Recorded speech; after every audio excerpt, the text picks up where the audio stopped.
What is going on, ladies and gentlemen of the tribe? How we doing, guys? How we doing, everybody? Revan, Burrito, how we doing? Let me just climb into fleet real quick. Before we get going over here, I gotta make sure that I get first in fleet, because I'll forget otherwise. I will forget. Hey, Throny, Oliver, Wolfie, g'day, mates. Faithon, how you doing? Megatron, popping off in the chat already. See, it's getting busy. It's getting busy. Let's get them busy in here.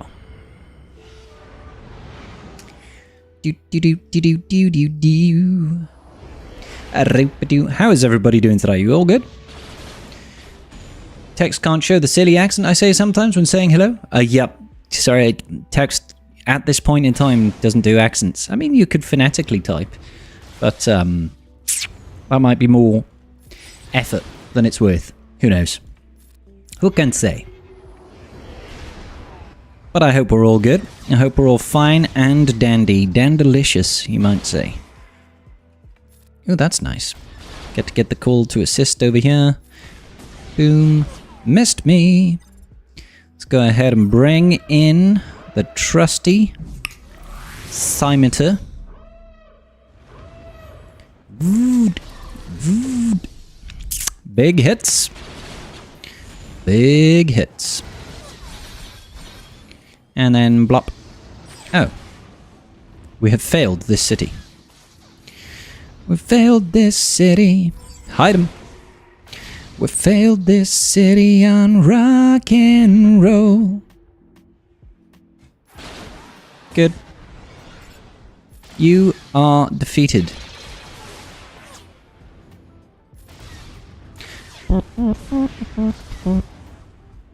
Yeah, let's do some of this. Just do a little bit of this and a little bit of that. Missed me. Let's get some... Actually, we can't get any turn meter because they've all already lost it all. Call them in. AoE. I'll just hold on to Conquest while watching you. Why not, Burrito? Why not indeed, good sir? Hey, Robbie, how you doing? It's never really done with much... You've never really done much with Leviathan. What does the invasion of the capital ship do? You take it over, Oliver. You take control of their capital ship, so they lose it, essentially. All you can do with it is basic, really. You can use the specials if they haven't used it already, but it doesn't really do much of anything. You can't reinforce or use the ultimate, essentially, so you can basic or use the specials. The most important part is it takes away all of their buffs, their benefits from the capital ship, and it stops them from being able to ultimate and gain any of the benefits from having a capital ship, really. I've discussed this before. It's quite interesting. CG have kind of painted themselves into a corner when it comes to fleet meta, because they made capital ships that destroy capital ships. So now every new capital ship has to destroy a capital ship. It's weird, right? I'm sure they'll figure a way out of it eventually. 10 shards away from the Fury class. 800 credits away. Whoop, whoop, whoop, whoop, whoop. It's good business.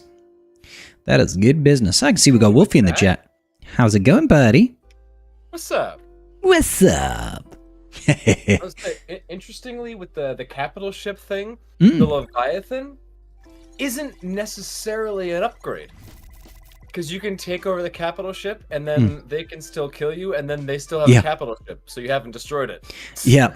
If you lose the battle in GAC or TW, but you took over their capital ship, technically you're better off using like Radus or Exec or Profundity, right? Because they lose it. Yeah. It is funny. It's not necessarily an upgrade. No, just don't lose, basically. Just don't lose. Just don't lose. Yeah. Pro tip of the day, guys. Don't lose. Mr. Wolf. It's good to have you back again, buddy. Cheers, buddy. How was last week?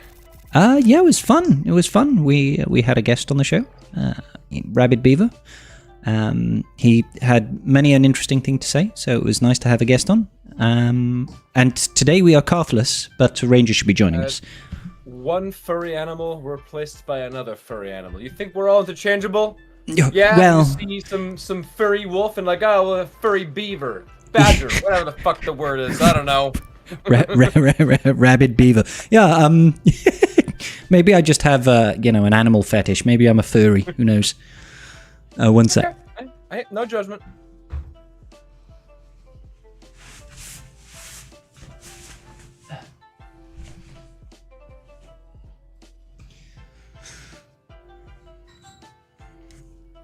I'm back in business. Sorry, I was too hot. I needed to take off the jumper. It happens. It does happen. It happens at an alarming rate. An alarming rate in which we debate. I managed to climb into fleet, so that's all very well and good. Nice. Yeah, did you enjoy your birthday break away, Mr. Wolf? Yeah, it was not bad. Chilling with some family, wonderful dinner, wonderful company, so can't complain. Lots of food, bit to drink? Oh, yes. Only a little bit to drink, I'm sure. Only a little bit. I had to drive, so, so quite literally, yeah. Only a little bit to drink. Yeah, we had fucking GAC that night. Birthday GAC. I wonder if GAC's going to fall on my birthday this year. I'll check that. I don't know. Let's have a look. Yeah. And then potentially if it's an off week. It's a Monday, so a Monday in 3 weeks' time. So could be, unless that's an off week. I'm not even sure. I don't track GAC schedules that closely. We're about to go. Okay. I think it'll be the very. Will it be the very last? Right? It'll be the last one of the 5v5s. I think you should be okay. Yeah, I think it's the very last week, the very last battle of the last week of 5v5. Maybe. So, 1 week, 2 week, 3 week. Oh no, it's actually I think it might be an off week. It might actually be the sign up for a new week or something like that. All good. What day? Monday 13th of May. Monday 13th. Okay, so sign up is over here. So attack 1 ends on the 29th. Attack 2 ends on the 6th. Yeah, you should be attack 3 ends on the 13th. It's the very last one of this 5v5 coming up. Cool. It should be the very last one. Yeah, what a way to end the championship opening tomorrow on my birthday. Yay. Yeah. Nice. Hopefully we'll be able to continue performing quite well in GAC. We did I think we went 7-2 in threes, so I was quite happy with that. Quite happy. If we don't look at Karth's win record, of course. Whoopsie. Sorry, Burrito, I've not read it yet. Hear me out. The next capital ship revives, like how Trench died early in the show. A capital ship reviving. Or it could just have, immunity to being destroyed or taken out of the battle. That would be funny. I just don't know what they either have to make it that you can beat the opposing fleet before they ultimate, that you completely stop the enemy from using their ultimate, or you blow up their capital ship or in some way disable their capital ship, the same as everywhere. I don't understand where CG goes with it from here. That was actually my prediction for the profundity. I didn't think that the profundity was going to have the get rid of the enemy's capital ship. Yeah.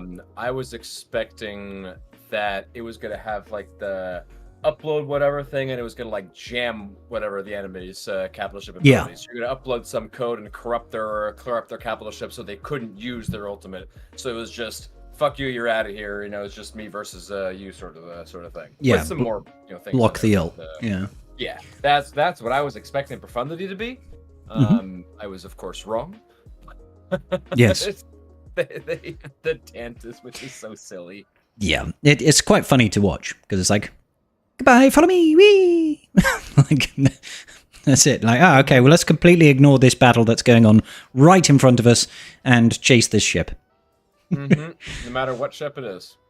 Yeah. Oh, sorry. Yes, the negotiator just really, really has to run out of this battle to go chase the tent of 4. Just the negotiator. Kenobi's really after him. Yep. I mean, maybe future capital ship will have, I don't know, repossession people come in and take the capital ship on a tow truck. Be like, sorry, you haven't paid your taxes. Just tow it away. Sorry, mate. You haven't paid your starship license. Oh, dear me. Yeah. Fun times.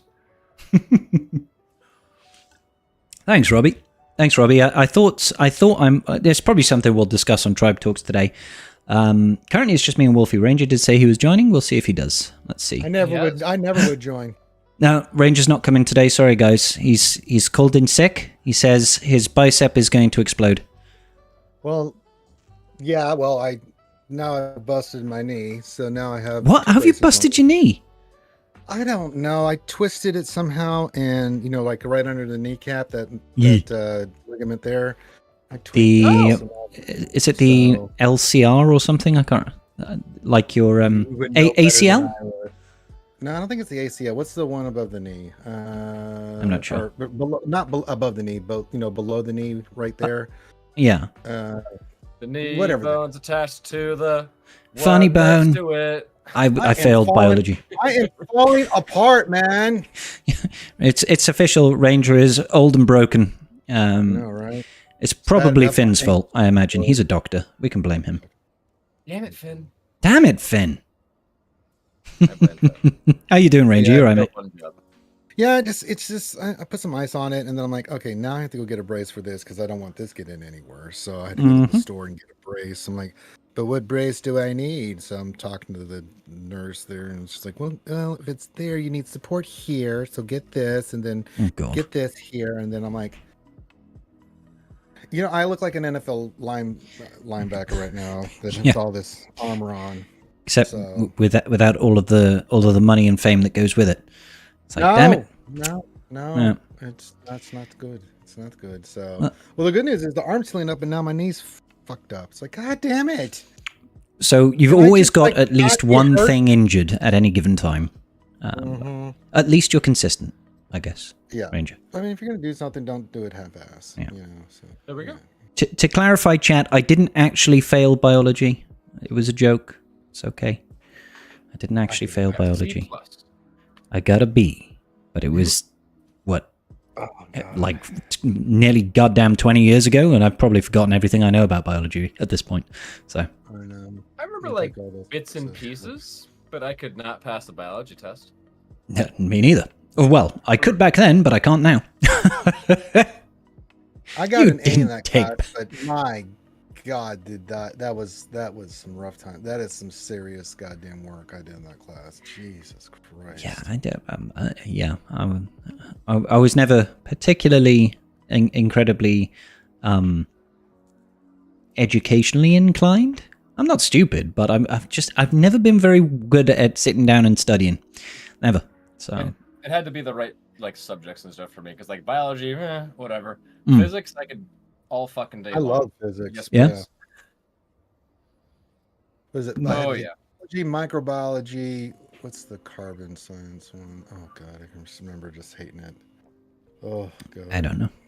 It was just. All I know is that you had to take all these science courses and math courses, and I was like, I'm just trying to get a business degree. What does this have to do with it? You have to do it. It's like, fair enough. I guess I'm taking it. Who remembers the second best? Indeed, Borrow. Second is nowhere, right? Dear me. That was statistics. God, statistics make my dick hurt. Oh. And not in the good way. No. No. A lot of moments. No. Oh, I need to spend. Do you need our cameras on for this? Yeah. I don't have to have them on. If you don't want to have them on, you can just be a pretty voice. Talk some camera on is what I'm asking. I usually have them on because it goes on YouTube as well, but honestly, if you don't want to, you really don't have to. I think it's better for the audience at home, personally. Thank you, gentlemen. Let me go change real quick. Be right back. Alrighty, buddy. Let me turn the camera on and then go change. See, look, you turn the camera on and then you turn everybody on, if you know what I mean. Oh, baby. You know. You know. Mm-mm. So yes, there's we're having Revan, Darth Revan, as our third today. You can see him just creepily staring at us in the background. Welcome in, Revan. He's not much of a talker. Hope you were doing well. No, he's not much of a talker. It was probably a bad choice to have him on as a podcast host. But, he's more a man of action rather than words. Yeah. I mean, it's kind of true though. You play KOTOR. Do you ever actually see or hear Revan speak? No. He's just in character.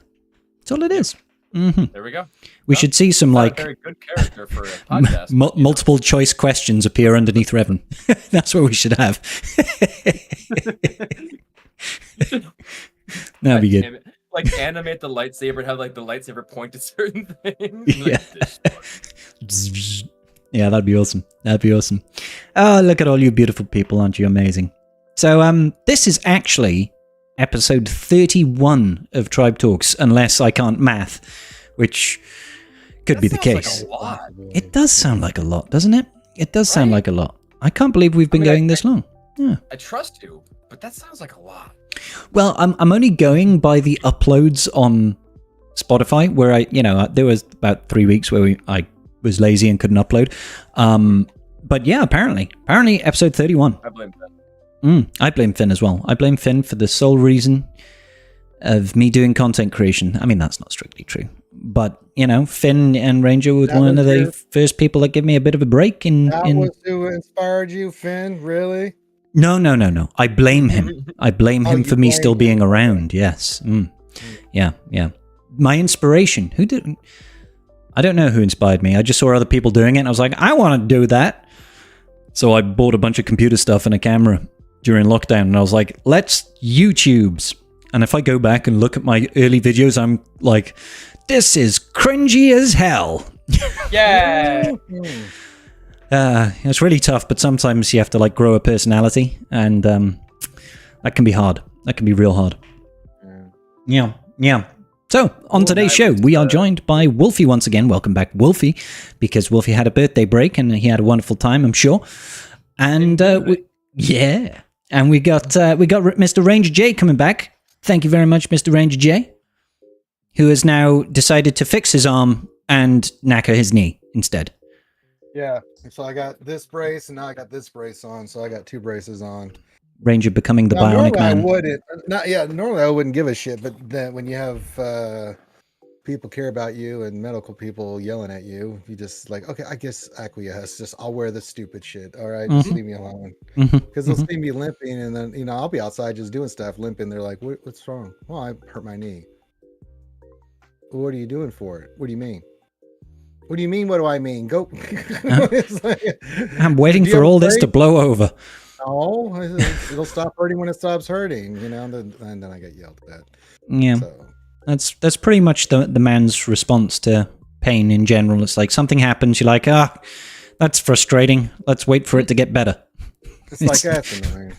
It may not be the smartest choice, but can attest that's something that I've done in the past. I mean, as long as it's not something like super serious, a lot of the times all you really can do is wait for it to get better. It's exactly that's really all you can do. I mean, putting whatever weight on something, it just it's like the arm. Like I pretty much pulled this entire muscle here from the bicep to this part. It's all connected. You can't do anything. The only thing you can do is you wear a brace, and then you have to do rehab on it. And of course the VA, the Veterans Affairs, they're just like, how much pain medicine do you want? I'm like, good God, what do you want to give me? And then they were telling me all the stuff they wanted to give me for the pain, like, based off how much pain I was in. I'm like, oh my God, don't give me that crap. Oh my God. This is how addictions are formed. I'll just do the rehab. I'm cool. Yeah, I'll deal with the pain. Seriously, a little leave goes a long way. Let me tell you. Good God. Now I remember everything. I think it was like 2021. I was playing rugby back then in Gibraltar, and I tackled a guy, and as I tackled him, I've obviously wrapped around his ankles to tackle him, but as he fell to the ground, I don't know if it's true in American football, but in rugby there are studs under your boots, and as he fell to the ground, his feet kind of pointed upwards, and I landed on my ribs, so the studs went into my and I cracked my ribs basically. And there's nothing you can do. Like, No. you have to just wait. It's like you just got to wait for it to heal. It's really frustrating because it's very painful. Like every time you breathe, it's just like ow, lying down, coughing, sneezing, all of that, just really painful. And that lasted for like 6 months. It was a pain in the ass. Yeah, Well, in the ribs. Ribs are bad because it hurts to breathe initially. It's like, Yeah. But hey, some things can be healed and some things can be expedited, and maybe it's in our best interest to maybe go see medical professionals when such things happen. So, if you break another bone, like your arm or something, then yes, please get that set. Please get that taken care of. Get it cast. Absolutely. If you are suffering from a stab wound. Like we're just saying there are some things which you can't do shit for. Yeah. It's just like, it's like... Let's put heavy caveats so we don't get sued. Man, the Tribe Talk said that I didn't... The Tribe Talk said just don't do shit, all right? This would be like Ranger. Walk through the jungle 20 miles on a severely torn ankle. Don't do that. Because you can. Yeah, don't do that. Yeah, I wouldn't advise it. No. You're not David Goggins. It's funny when I got... That guy's a nutter. I got on that mission, they had to literally cut my boot off my foot. And as soon as they did, man, that sucker went... Just ballooned up. And then on my right leg, from my ankle all the way up to the rip had been so severe because I'd pretty much destroyed my ankle. That my leg turned purple in certain spots where the muscles all the way through my leg had also been pulled and damaged. I was like, oh, gross. I looked like someone had taken a bat and just been hitting me in the leg. Oh, God. What does it look like? I was like, oh, my God. Yeah, it's grim. That's grim. Hey, Vin. Hey, boss. How you guys doing today? Never anything quite that bad for me. No. The rib thing was definitely the worst thing for me, but I am a civvy. Out of planes and things like I used to, you kind of end up in really bad places where bad things happen. So yeah. Yeah, we'll say the risk level has been a little bit different. We'll say for a little bit, tiny bit, yeah. Just a little bit. I mean, I work in the risk business, but not in the taking risk business, in the analyzing of risk business, of business risks. Very, very different. Very, very different. Much safer. Just like when we were in MegaCon, we went to SeaWorld one day, and they have all the roller coaster rides and stuff. And of course, Contingent and Finn and Desi, they wanted to do all the rides. So we did all the rides. I did one because I knew it wasn't going to do anything for me. And they have a picture of me just sitting there while the ride's going on, going, and they're still going. I'm sitting there like looking at, a loop here. Okay. That's a nice view. Okay, cool. Oh, there we go. I'm just in there. You're like, and then they're doing like, your arena climb. Do another one? I'm like, well, what? It doesn't. Why? I don't. It doesn't tickle Ranger's adrenaline. He's got a numbed sense of excitement these days after the shitty scene. I actually enjoy watching the reaction of other people. That's what gives me the joy. That's more entertaining. I didn't know high-pitched squeals could come out of men like that. It's amazing what you hear. It's like, oh my God. Oh my God. So I kind of do the rides sometimes for that, just like, which one of you men are going to scream like a woman? I know. Which one is it? Who's going to wet themselves and who's going to throw up? Come on. Yeah, that's the best thing too, is you see people coming off the... I remember a couple of years back, I went to a theme park in Barcelona. Well, it's just outside Barcelona. Barcelona. There's no C in the Catalonian language. How dare you, sir? How very dare you? But there was a ride there that went to the theme park with my best friend and his girlfriend at the time and his dad and stuff like this. And we went on some really cool roller coasters there. And his dad, after two, was a little bit green in the gills, if you know what I mean. He was coming off. He's like, guys, I can't do any more roller coasters. I'm sorry, I'm just gonna be sick. And he was just sat there like pale as a sheet on the side for the next couple of hours. I was like, oh, I feel bad, but I kept going around. It was the best time of year to go. It was so really good. Weird. Luckily, I'm not one of these people, obviously, but people that get seasick or can't do coaster rides, it's something to do with your equilibrium. that they're just, it just doesn't, it's not that they're scared, it's just, it, like, if you've seen someone that's ever been seasick, or like, they are horribly miserable. Like, I mean, physically they are fucked up. And it's like, I'm like, yeah, if you suffer from that, don't do that. Yeah, because I've seen the after effects, and it's horrible, puking, and just, you know, it gives you a migraine and your body hurts. It's like, God almighty, really? It's like, Yeah, amusement parks, they're supposed to be fun, all right? That's what people, it's in the name. It's in the name. Yeah, but for the rest of us, it is a lot of fun. I mean, it is a lot of fun to do that stuff. Like, you know, you go to Disney World and you do the Star Wars stuff, man, that shit is amazing. You know, one day I'll get to Disney World.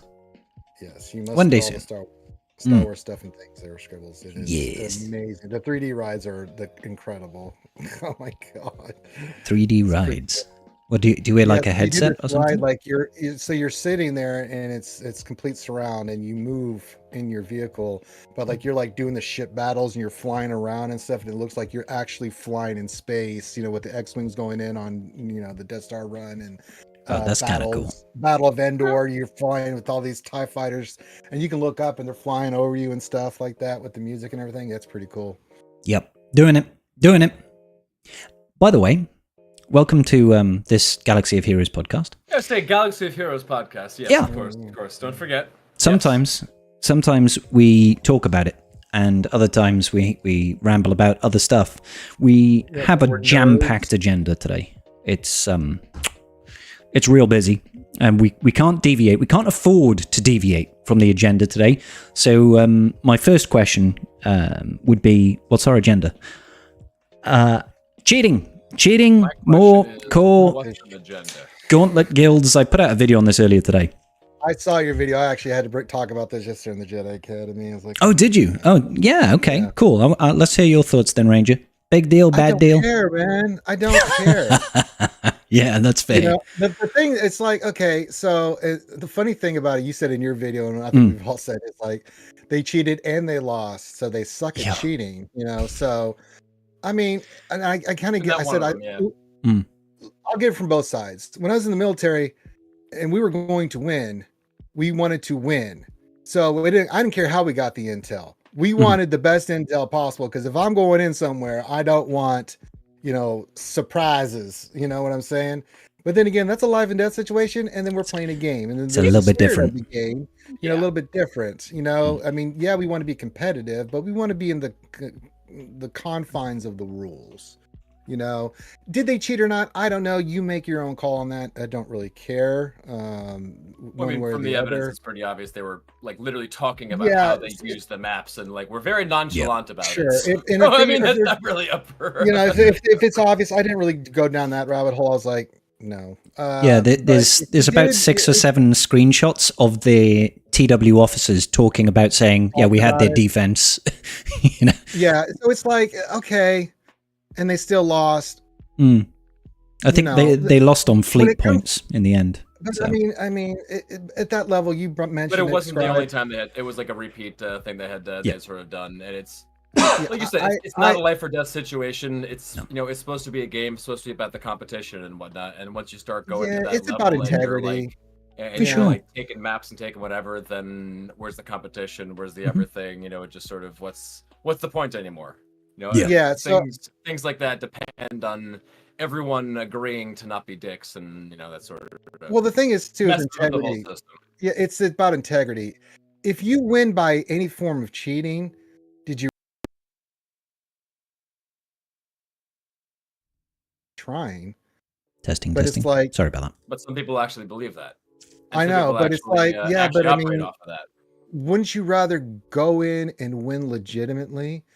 I always say I learn things more when I lose than when I win. So losing is not something you should be afraid of, right? You learn from it, you grow from it, you get better. So when you face that opponent again, you just keep trying. And so when you do overcome that hurdle, it means something more. But you know, everybody, different strokes for different folks. Your video was interesting, Scry, because I didn't know there was shit being said about Arnold. That's some dumb shit. I mean, it's Reddit though. I'm like, about you are. I'm not an officer for obvious same reasons you are, because I just did not have the time to do it. Exactly. When I do TW, and even at that level, let me tell you, folks, when you were in TW that ever, the officers say, go do this and attack this, and you go do that, right? Yeah, pretty much. And that's all you do. You don't do any more or anything less. You just go in there and do what you're told because you got your other stuff you're dealing with. So I just like, you're gonna shame Arnold for that? Yeah. Like, come on, man. Come on. Was that anybody else out of like a Reddit? Because then you were going over the Reddit stuff, right? Yeah, well, I don't know if people had said it outside of that or on his Discord, perhaps, but it was all on this Reddit thread, apparently, that people were calling him out and saying, even if he's not involved in it directly, he's guilty by association. And that's ridiculous. It's kind of stupid, right? It's just like, maybe he did know, maybe he didn't. I don't know. I'm inclined to believe that he had no bloody clue. And I'm inclined to believe, from people I've spoken to since, because I ruffled a few feathers, people I've spoken to since have said that this is definitely a controlled thing within officers, within core or wherever it has. And apparently both sides are as bad as each other. You know, this is all, you know, he said, she said stuff at this point. I'm not saying that this is the case or anything. But from what I gather, most people had no idea. Just a couple of the TW officers knew what was going on. And, well, exactly. Why would they? But to me, like, I know a lot of us don't give a shit about TW, right? We don't care. The rewards aren't worth the squeeze. But when it comes to the gauntlet, the top end, the players of those guilds play at that level because they like the competition and they like the pride that's associated with it. So I feel sorry for the poor saps that are knowingly now looking back thinking, well, shit, we won a bunch of TWs when we knew exactly what our opponent was going to set. That cheapens the victory for them. Do you know what I mean? Yeah. It's like, that's not fair. It's integrity, man. If you're going to do that, that says more about you, but it should only be the people involved, right? Just because you work at a company and they cheat people out of their money, that doesn't mean the person that's just doing their work is also guilt by association, because a lot of times they don't know what the hell's going on. I didn't know that the top brass was siphoning millions from the company fund. I just went into work every day, did what I was told, and and then I found out. So but yeah, I mean, if I would have no problem with Arnold left that guild, because absolutely.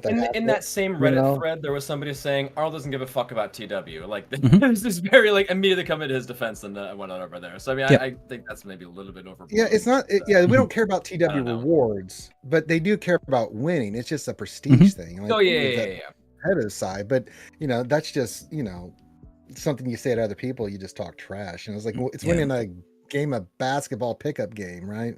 It's like, okay, you can talk a little trash and stuff, but but if you cheated to do it, then and like Jeremy said in chat, and a little bit along the lines of what you were saying, if I found out that the whole TW thing was being run based off of that, I probably wouldn't want to be associated with it either.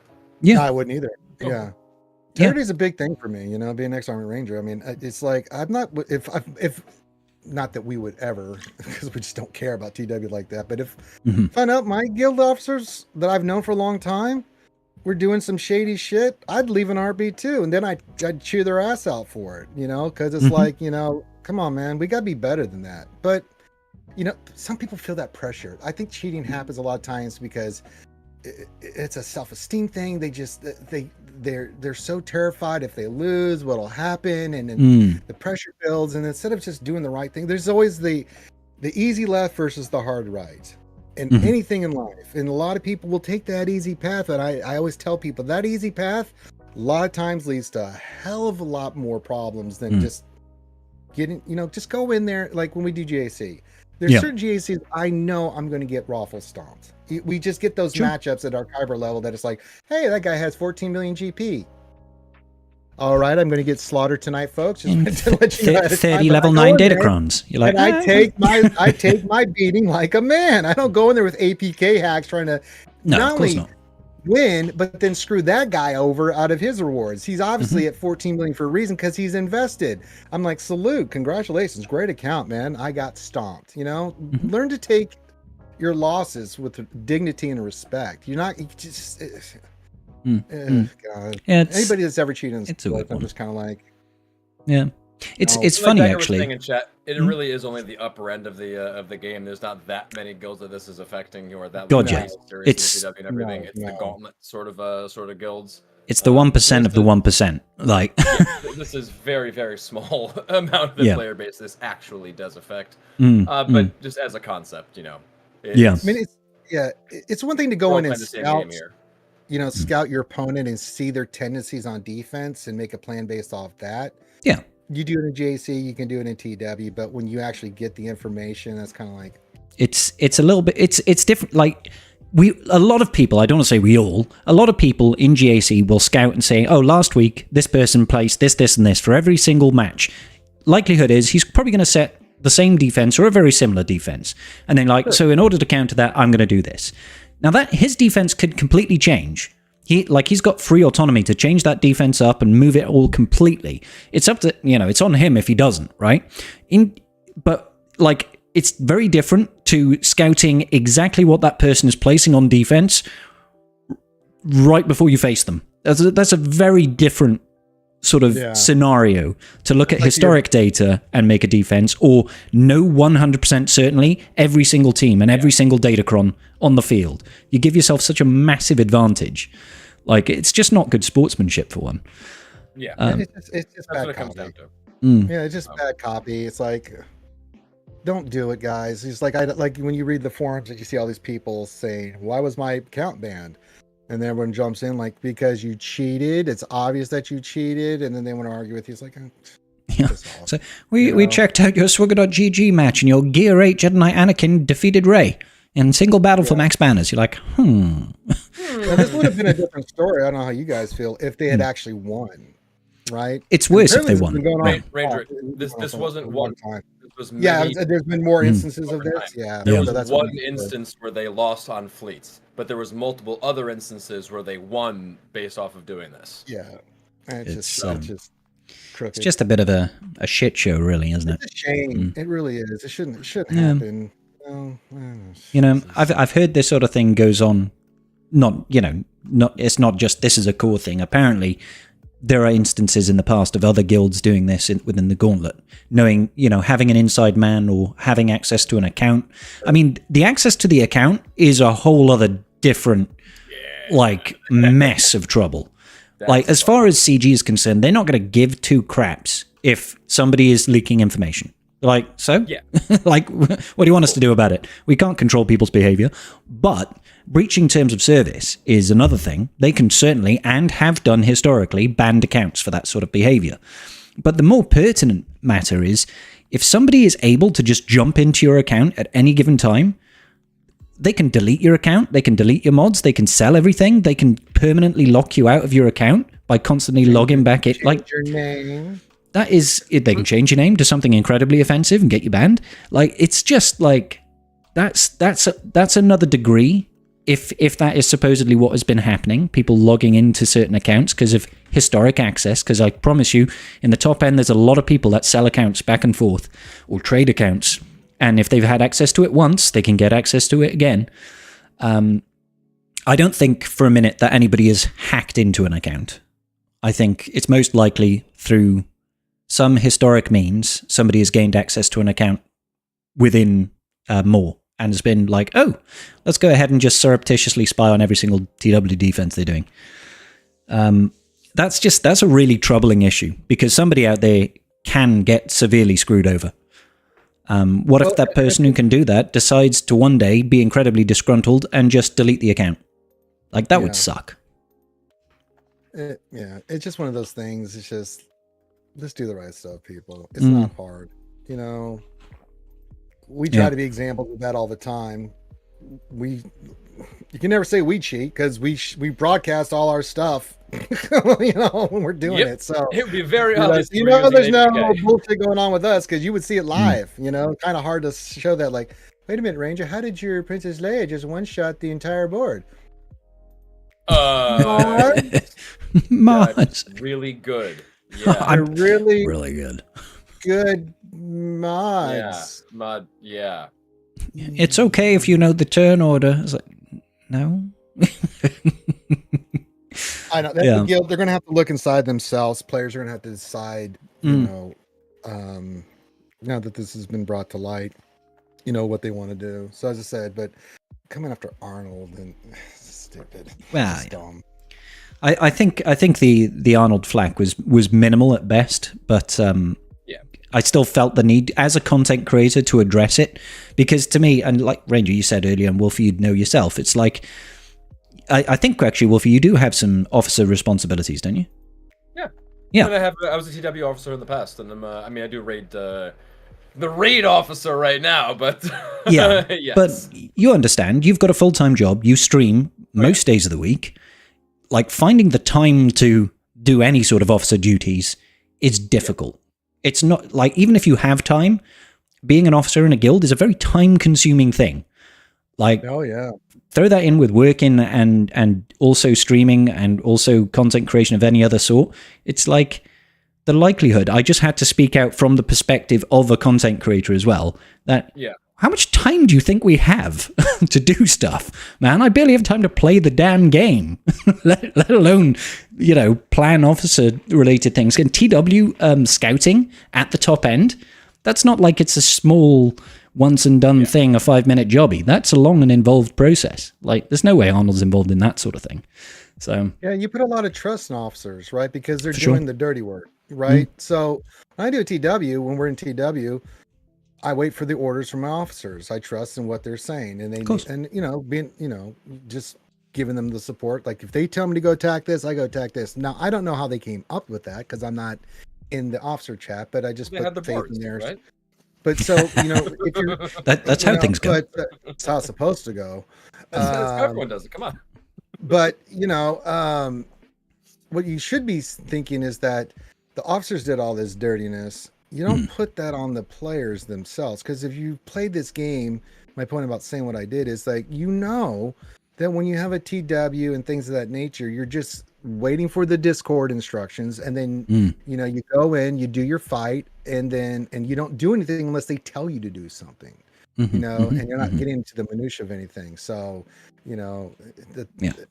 let's just be logical about this, folks. So and I think what Dag is saying in the chat here is absolutely right as well. There's a lot of people that will throw shots at Arnold or take shots at Arnold because he's Arnold. Do you know what I mean? It's like, yeah. People do that to us. It's like, I imagine whatever, it's probably like proportionally related to how popular you are. You also get just as equally unpopular with other people. Like, he's got 240 odd thousand subscribers on YouTube or whatever. I'm sure he's got a lot of people that dislike him just because he is who he is, right? I have people who will relentlessly thumbs down my videos on YouTube and leave nasty comments and stuff like that. I'm sure the volume that he gets is like magnitudes higher, right? People just do it because they can, not because he has got any, personal blame or anything like that. They just want to see the world burn. I mean, I understand if you don't like Arnold because it's just that his content doesn't work for you, fine, but you cannot, if you want to attack him, that's just don't be a dick about it. But don't be a dick about it, right? If you don't like him, you don't like him. It's like, cool. You don't like his content, cool. But I mean, what's that have to do? I mean, Arnold's a highly successful content creator in this game. Like him or love him, he deserves the respect of cultivating the audience that he does and the people that absolutely adore him. So it's not easy. As I always say, if you have nothing nice to say, don't say anything, man. Why?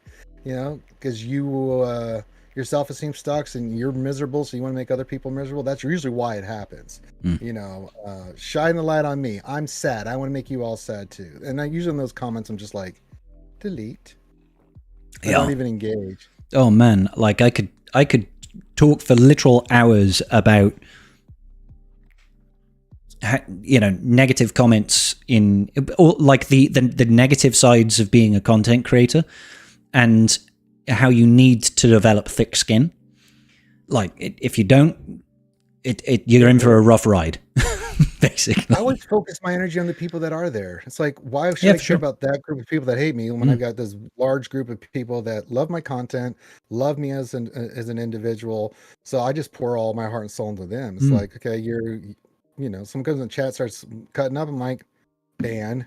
Like, I don't want that there. Get out of here. It's just like, I ain't got time for you. So the other side of it for me is like there can be negative people that will comment on my YouTube videos. I'll usually reply to them unless they are very negative, and then I might delete them. But I'll usually leave it up and I'll be like, hey, That's engagement on my video. I'll respond to you, and then sometimes there'll be people that like me that will come to my defense as well. And then I'm like, okay, that's great. That makes me feel a little bit better. Yeah, it's one thing when you get constructive criticism. Someone just is, saying stuff, and you have a cordial debate about a topic. Like you can disagree, and then great. Right? Constructive criticism is great. To be fair, it's not when they make it personal. Anytime something becomes personal, then it's like, okay, I can't talk with you reasonably, nor is your opinion matter to me anymore, because it's not about the subject. It's me somehow that you just don't like me for whatever reason. So yeah, for sure.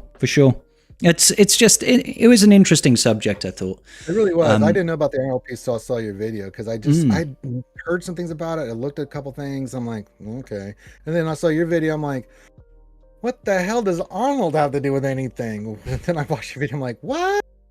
Yeah. Oh my god. Well, we'll have to see, because he said himself that the integrity matters to him, and if it turns out that this is definitely 100% true, then he's gonna have to find a new guild because he doesn't want to be associated. I don't think it'll be hard for him. And no. It won't be hard. I'm sure he can go wherever he wants, to be honest. But like. I don't know. Do you have any platoons you have for Rise of the Empire? Does he have an R9 Ewok Scout? Because we do really need one. Soldier look in there, Arnold. I don't have to take a deep dive in that account there, buddy. Like Arnold has got a lot more to lose than the average person as well from this sort of thing. Do you know what I mean? Like his livelihood comes from YouTube. So if bad reputational damage is far more acute for him than anybody else, or not anybody else, but the average player in the guild, So I wouldn't be surprised if things do shake out and he packs his bags somewhere. Well, either the officers have to be fired and a new officer have to be picked. Right, some internal moves, or a lot of people are going to be leaving, like Arnold and stuff. Thanks, Dagger. I wouldn't want to be associated with that, So yeah. Yeah. The R9 troops, these are the things that really matter. Even though we've discussed on end how trash the TB rewards are. I don't care that you GL'd not Relic 9 all the GLs. What about your cup? Farm Boy Luke's only gear 12. How dare you? How's that Ugnaught looking right about now? I know, right? That's what's important in this game these days. It's a selling point. Yep. I have a Relic 8 Jedi Consular. That's a selling point. Yeah, you do. That's going to be a shoe-in for the new raid, you know it. Every time everyone sees the Hoth Rebel soldier, like, oh. Ooh, yeah, that's rough. Hoth Rebel soldier. Oh, man. Yeah. Not good. It'll be great for the new Hoth raid, though, next year. Oh, boy. Yes, I can't wait for it. That would be a cool raid. Could you imagine getting the ships and wrapping up the AT-ATs? That'd be great. Hell no, I want to be in the AT-AT shooting down the ships, man. Or that. I want to be stepping on all the rebels, man. But then do you have to end each round by getting tripped up and falling over? Great shot, Jensen. I mean, they do blow up the shield generator, so I mean, they are. The ground mission is successful. Yeah. Oh, yeah. All right. I mean, in the air they fucked up and let them escape, but the ground mission was successful. We'll give them kind of just like the core versus more TW. And we've come full circle. Yep, you know it, baby. God, we're such good narrative storytellers, aren't we? Oh, man. It's like we planned this ahead of time. We really don't. If anybody knows anything about Scribblers, we don't plan things. Plan? What's that? Yeah, exactly. Yeah, exactly. It's a coffee house in Cardiff. I don't think it exists anymore. It used to be a coffee house in Cardiff called The Plan. Did good coffee. Really? Yeah. Oh, nice. Not sure what planning has to do with coffee, but it had good coffee, and that's all I cared about. Well, it's when you're making the plan. You get the coffee, and you're all energized. You have to think about you can make the plan. What kind of coffee you're making. Then what do you want to put in that coffee? Do you have those supplies? There's a lot that goes into making a cup of coffee. Into it. Yeah, for sure. Everything. So, what else do we have to talk about? Jar Jar. There has been an official TikTok announcement for the release date of Jar Jar. I love how this keeps happening to CG, man. Like, somebody somewhere within the advertising department gets wind of something, and they're just like, yeah, this is coming out. Let's send it. We got it. And CG is there like, wait, what? No, hold up. So I've had that TikTok. It's not like we didn't know. It's like, Gee, I wonder what these 4 new marquees are going to be related. Oh, didn't CG say it's for Jar Jar? So we know he was coming. We all made guesses. I still think May the 4th, but well, that's what the TikTok ad said. It had a countdown for Jar Jar coming out on May 4th. Yeah, we were all saying May the 4th made the most sense, right? It did. Yeah. Now, do we think that's going to be a permanent release because it is a raid character that's going to be needed for the raid? Like this is going to be a legendary that's permanent, or do we think they're going to play some Shenane games where we don't get it for 4 months? I think they have to make it permanent just because he's a raid character and he's the raid character.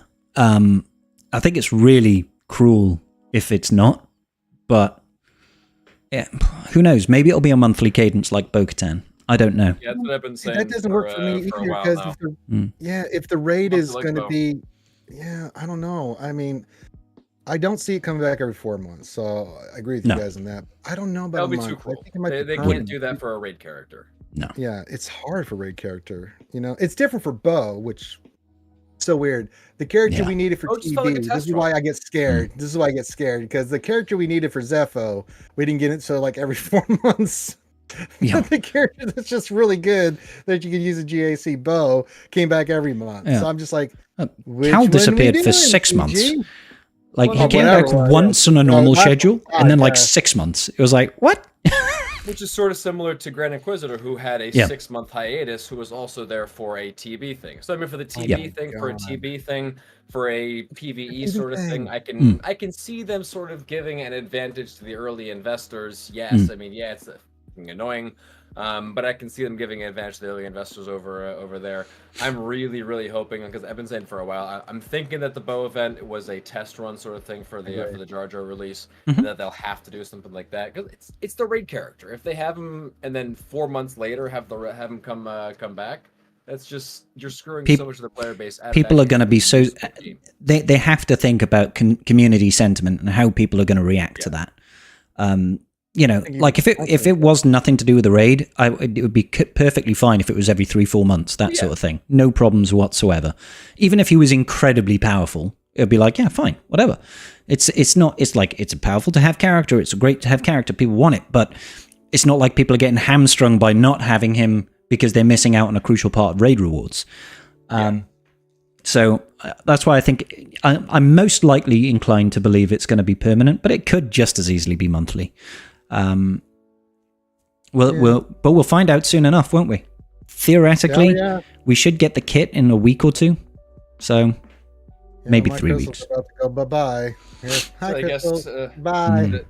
To play devil's advocate to my own comment, if Bo's event was a test run for this, and the response to Bo wasn't really all that great from the spending terms, then maybe they don't do that again and just go straight to Journey Guides. I'm still leaning towards monthly, but Yeah. Well, she wasn't initially picked up on, right? Because terribly. But then once you started seeing the bigwigs that had her start smashing Lord Vader even before Datacron, people were like, "Oh." So and then all of a sudden you start She's going really tick, tick, tick, tick, tick, tick, tick, tick, tick, and then the Datacron came and people were like, "Oh my God, I had a Bo." Yep. You're not part of the 2%. You didn't. You're a true believer. You should have invested in a third. Like, I genuinely think the reason why the uptick on the first one was so low was because it was way too quick. Like, Kelleran wasn't even farmable. I think, who was it? Was it IG-12 had only been farmable for like a week beforehand. Kelleran only went to shipment like the day the event went live or something like that, or the day before. So it's like there were so few people that could have engaged in that event, even if they'd wailed a little bit. So it's like the accessibility was so small. I think that's what led to such a small amount of people. But then, like I said, over time, it became easier and easier. And then everybody was like, hang on, she's just turning up every month. We might as well get her.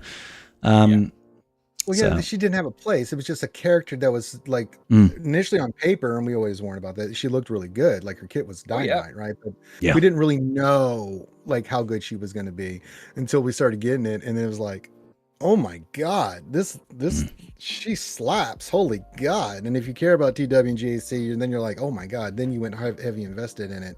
And then you saw the turnaround on that. But yeah, it was interesting, the Bo release. It really was. So, but yeah, when it comes to characters for raids and stuff like that, I get a little nervous. It's like, yeah, what are you it's doing, just CG? yeah. What are It you is doing, interesting everybody? because they did give us the they gave us the like the teaser image of Jar Jar recently, right? So And we got his like kit abilities. yeah, well, we've got his active abilities because Yeah. I'm assuming he's got like at least one unique as well. I don't think he's Probably. going to have a leadership or anything like that. No, No, I don't think he's gonna have a lead. Yeah. What's a little bit disappointing for me is on the release picture they didn't give him his tags. They just said light side. I was like, I want to know his tags, man. I want to know. Well, Is Gungan's going to be one. That's awesome. yeah, Well, light side it's Gungan. just- Is he going to get Galactic Galactic Republic? Is he going to be? I think he's probably support, right? I'm thinking they're not going to. I'm actually inclined to believe you. Republic, do they? Sorry. No, they're all the Gungans are just Yeah. Gungans. Yeah, In the they're just beginning, I Gungans, was right? sort of leaning towards them. There might be GR for Jar Jar and everything.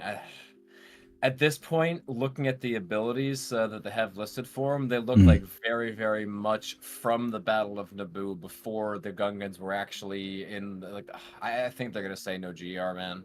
Yeah. So do I. Yeah, I was agree. going back and forth. I think they're gonna say no GR. Mhm. Straight Gungan, light side, and then Yeah. probably. That's it. I The think most support. ironic support unit ever. Well, the question I was Support. getting Is he supportive?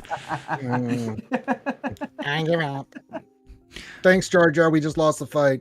Yep. I've been getting this question a lot. Like, how people have been asking me on my streams, like, how good is the Gungan faction? I'm like, we don't know yet. And It's showing promise though already. Like showing promise. We it know can do it some good stomps stuff already. Separatists. It stomps separatists badly. oh god, yeah.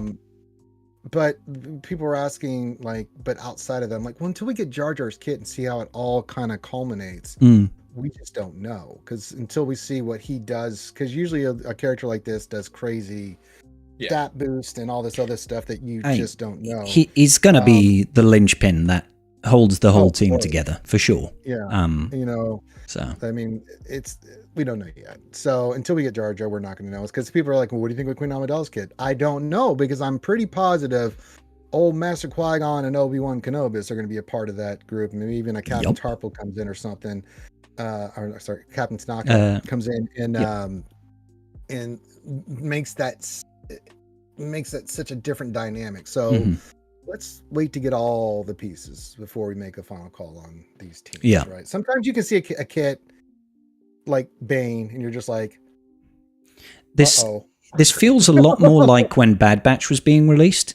Yes. When it was like when the first individual characters come out, you're like, I mean, it seems cool, but I'm still not getting the idea of how this team properly works. And the more units that we get, it's like, oh, hang on, this is starting to make sense now.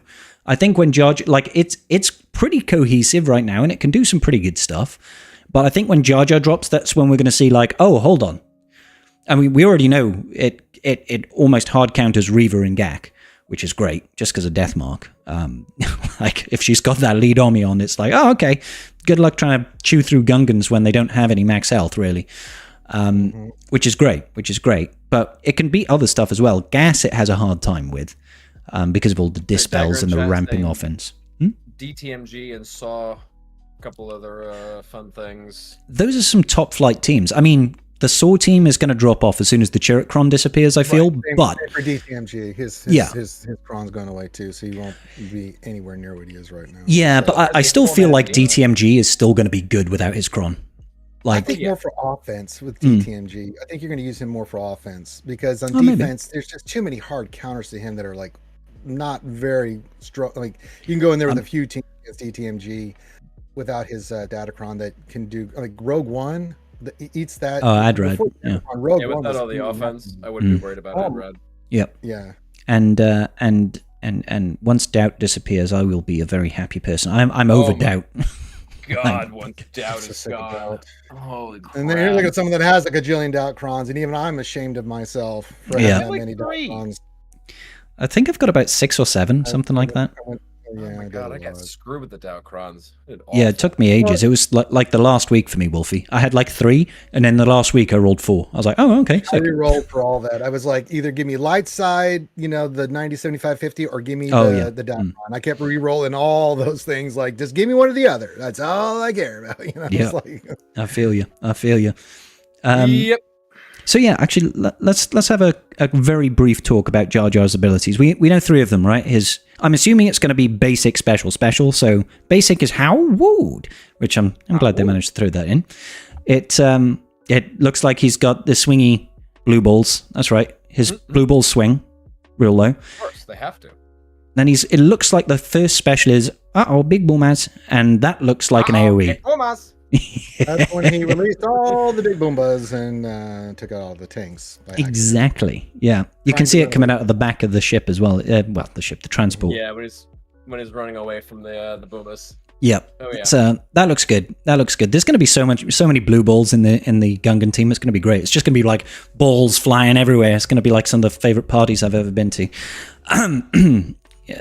Ball parties, guys, in ball pits, jelly and ice cream, obviously. Yes. Naturally.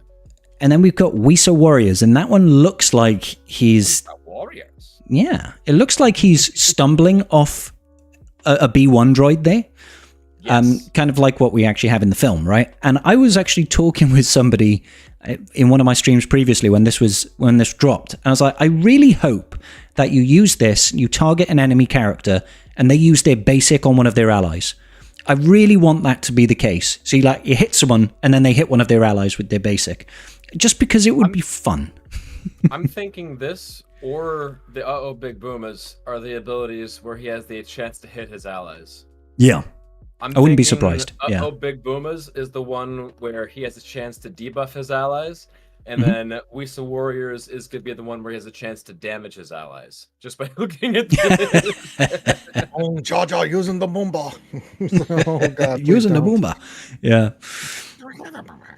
So I'm hoping we get kit reveal, man. I can't. If the release date is actually the May the 4th, it's probably not going to be until right before we had a legendary come out with a kit reveal came out like 2 hours before the event went live, didn't we? Yeah. Who was that? I can't remember now.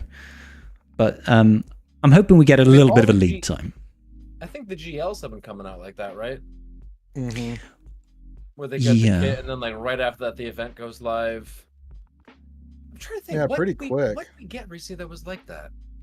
There was definitely something, and I can't remember what it was. Was it Bo's? I don't know. It may have been Bo. It was like, here's Bo's kit. By the way, the event goes live. No, it wasn't Bo's kit, because they released it at the same time as Bane. We were talking about that earlier. They're like, oh, yeah. Because remember we were like arguing about which one was better, Bo or Bane. It was like, well, yeah, clearly Bane, but Bo is awesome too. Yeah, they're both really good kits, but Bane is almost, in my opinion, to the point of too good.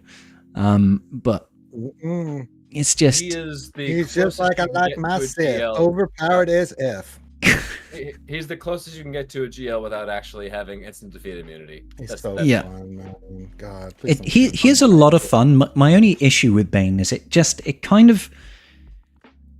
like I don't feel like there should be one team that you can take in and just beat anything you want. And that's what Bane feels like. It's like it doesn't matter what they've got. If I use Bane with his Datacron, I'm going to win this fight. Like, no matter what. And that kind of bothers. Maybe it won't work quite that well when his Datacron disappears, but right now it just feels like really pimping him up. But I mean, yeah, I mean, getting the Sith Trooper in there just makes it is what it is. But I think once the Datacron goes away, he'll come down to earth a little bit because there were some counters to him. I mean, you can't use it's an offensive team, but you ain't going in there against GMK because it's like, oops, Cat. No, you're supposed to kill the other guy. Damn it. So. Well, I mean, if you've got the Omis, you can permanently interrupt if you've got enough speed on him and increase their cooldowns by 2. But it's still, it's I think maybe the Datacron is just exacerbating things a little bit too much for me. But like, don't get me wrong, I love the character, I love using him, but it's annoying to think that you can't. There's nothing you can set on defense that'll hold against Bane. That's just more part of the wider issue with Grand Arena right now, I feel. It's kind of the point where you only have one Bane, so it's this: where are we Yeah. going to draw the Bane? Where are we going to get him to use the Bane? And there's your one, I win card, and then all right, you're back down to earth, I guess, from after that one. Yeah. Just like it takes one team off the board essentially. Yeah. It does. It does. Weird to think about in fucking GEC, just tactically speaking. Just with the efficiency meta, with everything where it is, I shudder to say add more teams because my GECs take long enough as it is. I shudder to say any of those things, but something has to happen, I think, to GEC. I just think in Kyber 1 and 2, it's kind of time. The problem is that when CG does something like this, they just go, entire Kyber, you just get all this extra stuff. I'm like, well, no, you can't do that because people in Kyber 5 are not the same as people in Kyber 2 and 1. It's like, it's like, come on. I would like to see that, Wolfie. I would definitely like to see a new league, maybe 1 or 2 divisions in it. Yes. Which is essentially like top slice of Kyber 1 and 2 or something like that. Push them up into a new league, and maybe they have a little bit more going on. Because it isn't fair. Because the difference between a Kyber 1 player and a Kyber 5 player is massive. Usually, based on what they have. I mean, the amount of you look at talk to Kyber 5 player and how much Datacrons they're using down there versus Kyber 1 player. Oh my god! Like what? Datacrons? What? You guys still use? You guys actually use those? What? Oh, okay. It's a big difference. Big difference. So yeah, saying I'm 100% with you. Saying one big thing across the board for Kyber, it's a mistake. Yeah. They Needs did a it little bit last more time tweaking. They did any of this stuff, and it was a bad move. It really was. So I'm hoping they don't do that this time. And we've had so much additional stuff come to the game since the changes to GAC as well. It's like it's been like 2 years since we had that extra done, capital ships, more GLs. It's like ships, but that's the thing is there's just we've got all these teams and it's just efficiency. It really is, because it's really hard on defense because you have all these counters. Someone goes full offense and you go full defense. You have to hope that they drop someone. Right? It's really crazy. So, but I mean, I scored a 2063, 2064, and a 2065, and I lost all 3.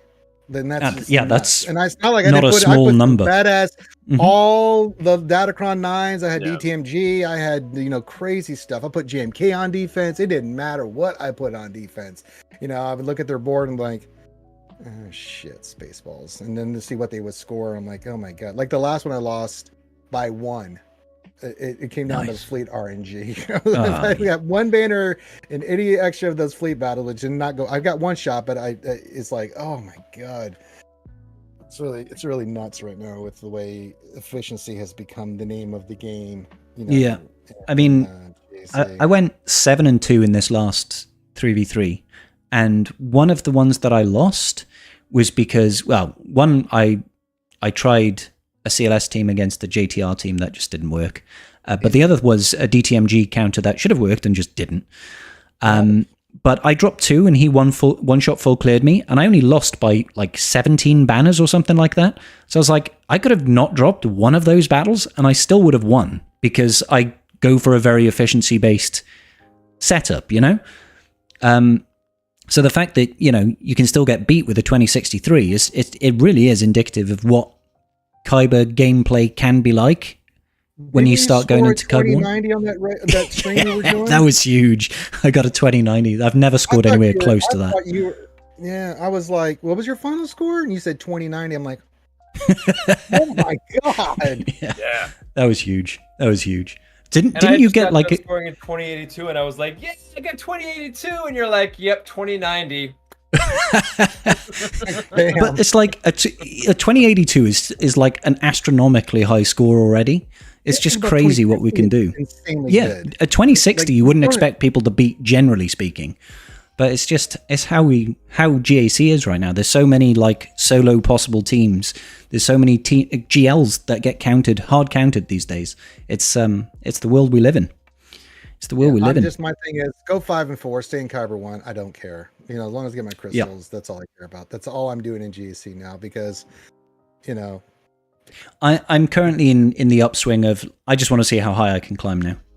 I'd like to get I want to be facing those 3 mil GPs accounts at the top of Kyber 1. That's what I want to face. Yeah, I know, right? That'd be That's the awesome. real goal. That's the real goal. Climb so high that you get easy.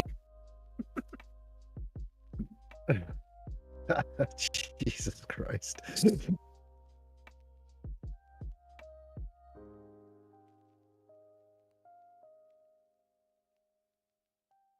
Yes.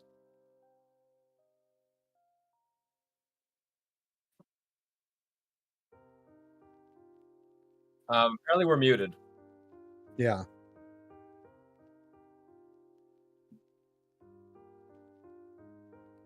Huh? Is it all of us? No, it's just Scribe.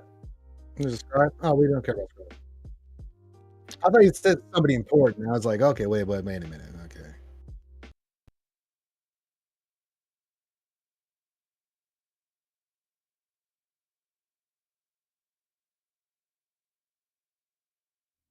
Guess not. See? Testing 1 2 3. Can the audience hear me at home? I know that these two can hear me. Oh. You good? Woohoo! Success. Yay. Success. Sorry about that, guys. That's happened twice now on this stream already. That's annoying. Sorry, everybody. What was I talking about? It's an internet thing. Oh, this was the skill squish issue that's pushing like 3-4 million GP players up to the very top of Kyber 1, where they clearly are going to have a horrible time for one. But it's just kind of a bizarre circumstance to find yourself in. Like, if you just go ahead and check it, like go into the leaderboards for GAC and have a look at some of the players there, it's just kind of funny. It's kind of like, and they haven't fixed that for weeks now. They've acknowledged it, so they're at least aware of the problem, and they're looking into it. They're looking really hard. Yeah. Yeah. No news as of yet on that one, which is. I mean, it's a really weird situation. They just get a ton of skill rating points over there, and then there was enough of them up there that I think they actually had a bracket where they were facing each other. Oh, really? So they had a fair matchup. We're also like facing some of the higher accounts. So like, Tass was in I think like Tassinix was in a bracket with like a couple of Rhodian players. Had to go dunk on one of them and then had a reel of fight for another one and then dunk from over there. So they're just like going back and forth. Yeah. Oh yeah. Yeah, damn. They're having fun with it. They're having a lot of fun. But that's not the only bug at the moment. And this probably ties into future content, we also missed out on TB this week. And kind of a, I don't know, I gotta tell the story. So I'm sitting there doing something with Desi and Conquest, and because it just launched, right? And I knew that the TB had gone, it wasn't working, right? It hadn't popped up, and so we're waiting that. So we got the news. So like, oh, the TB looks like it's fixed. I just got an update. Let's go check it out. Wait a minute. Why do I have ROTE and Lightside GOTB? Wait a minute, what's happening on? And Gadget's like, I did too. So we're giggling, and then all of a sudden, like, oh, another update. Okay, let's see what happens. Okay, looks like they figured it out. They got it fixed. Okay, let's go look. Wait a minute, why do I only have Lightside GOTB now and no ROTE? What's happening? I don't understand this, you know. And the other funny thing is while that was going on, the officers were like, don't do anything. We'll figure this out. What does Ram do? He goes and does stuff. He doesn't go does stuff. That's just what Ram does. And we're just like, what's wrong with you? He does just kind of do what he wants. We're going to kill you, Ram. But that's just Ram being Ram. So, but yeah, it is kind of a. But it's the rewards people care about, right? This is all about the rewards. Not that we didn't have. I mean, it's been nice not having to do TB during this conquest. Actually, has been lovely, right? Yeah. But they're wondering when we get in those rewards. And I said after the week of whatever the TB was, we'll get it either today or tomorrow. But what if we don't get those rewards? And the other question is, what if they're not? That's supposed to be the previous rewards we got from the last TB. What if it's not? What if we just get some of those rewards? That's a big deal for some players. To be clear, at the time of this recording, we should have gotten rewards like 2 or 3 hours ago. Yeah. So we should already have rewards by this point. We should be able to tell you what the rewards are, and we currently have nothing. Yeah. I'm expecting us to get the rewards sometime in this coming week now. Nobody works the weekend at CG. They could have preloaded it and said, okay, yeah, we'll send this out when TB should end, theoretically. But obviously, they chose not to do that for one reason or another. We don't know the technical side to that. My biggest concern is if they just look at the end rewards and give that out to players, that's really going to screw people that are going for, like, Reaver. What if they don't get their 30, 40 shards of Reaver, or however many? You know, some guilds only get 3, some guilds get 18. Yeah. If they miss that, and we miss out all on the bonus gets that we get, miss out on the Chirotech from going to Zepho, it's like, how are they going to make sure they capture that? Because that's a big deal. Default, right? That's a big deal.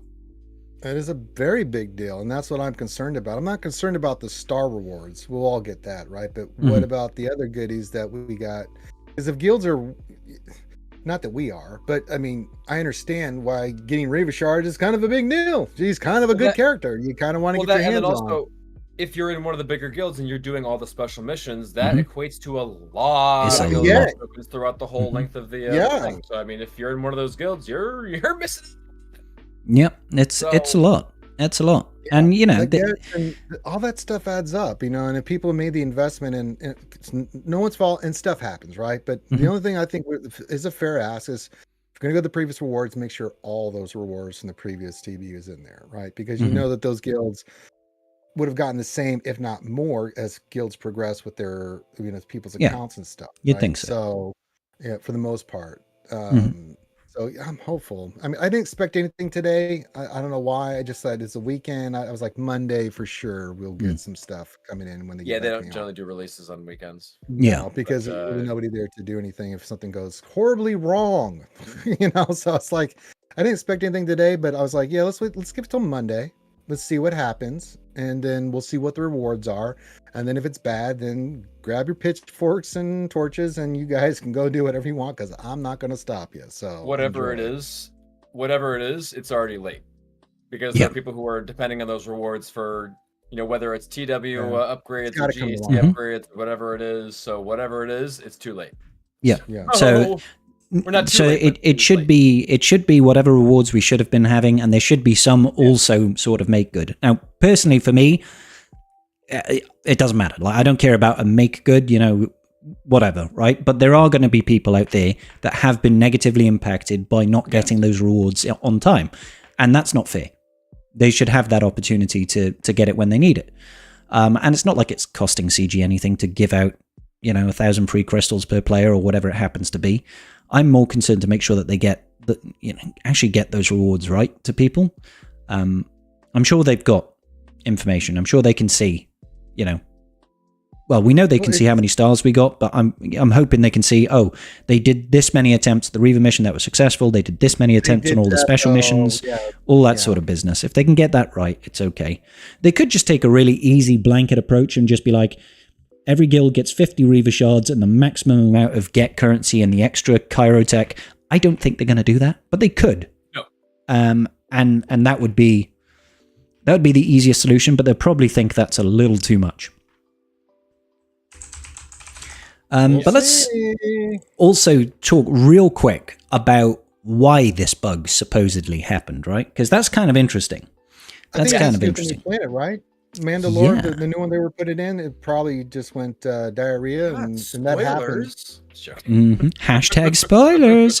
Yeah, it was in SWGoH events. Data mined it. Put in the forums. I'm sorry about that. They did say that they were bringing that into there. So I mean, you know, sorry for spoiling the thing that was put on the forum. Sorry, guys. For those that didn't want to read or listen, you know, use a toothbrush. At least twice a day, guys.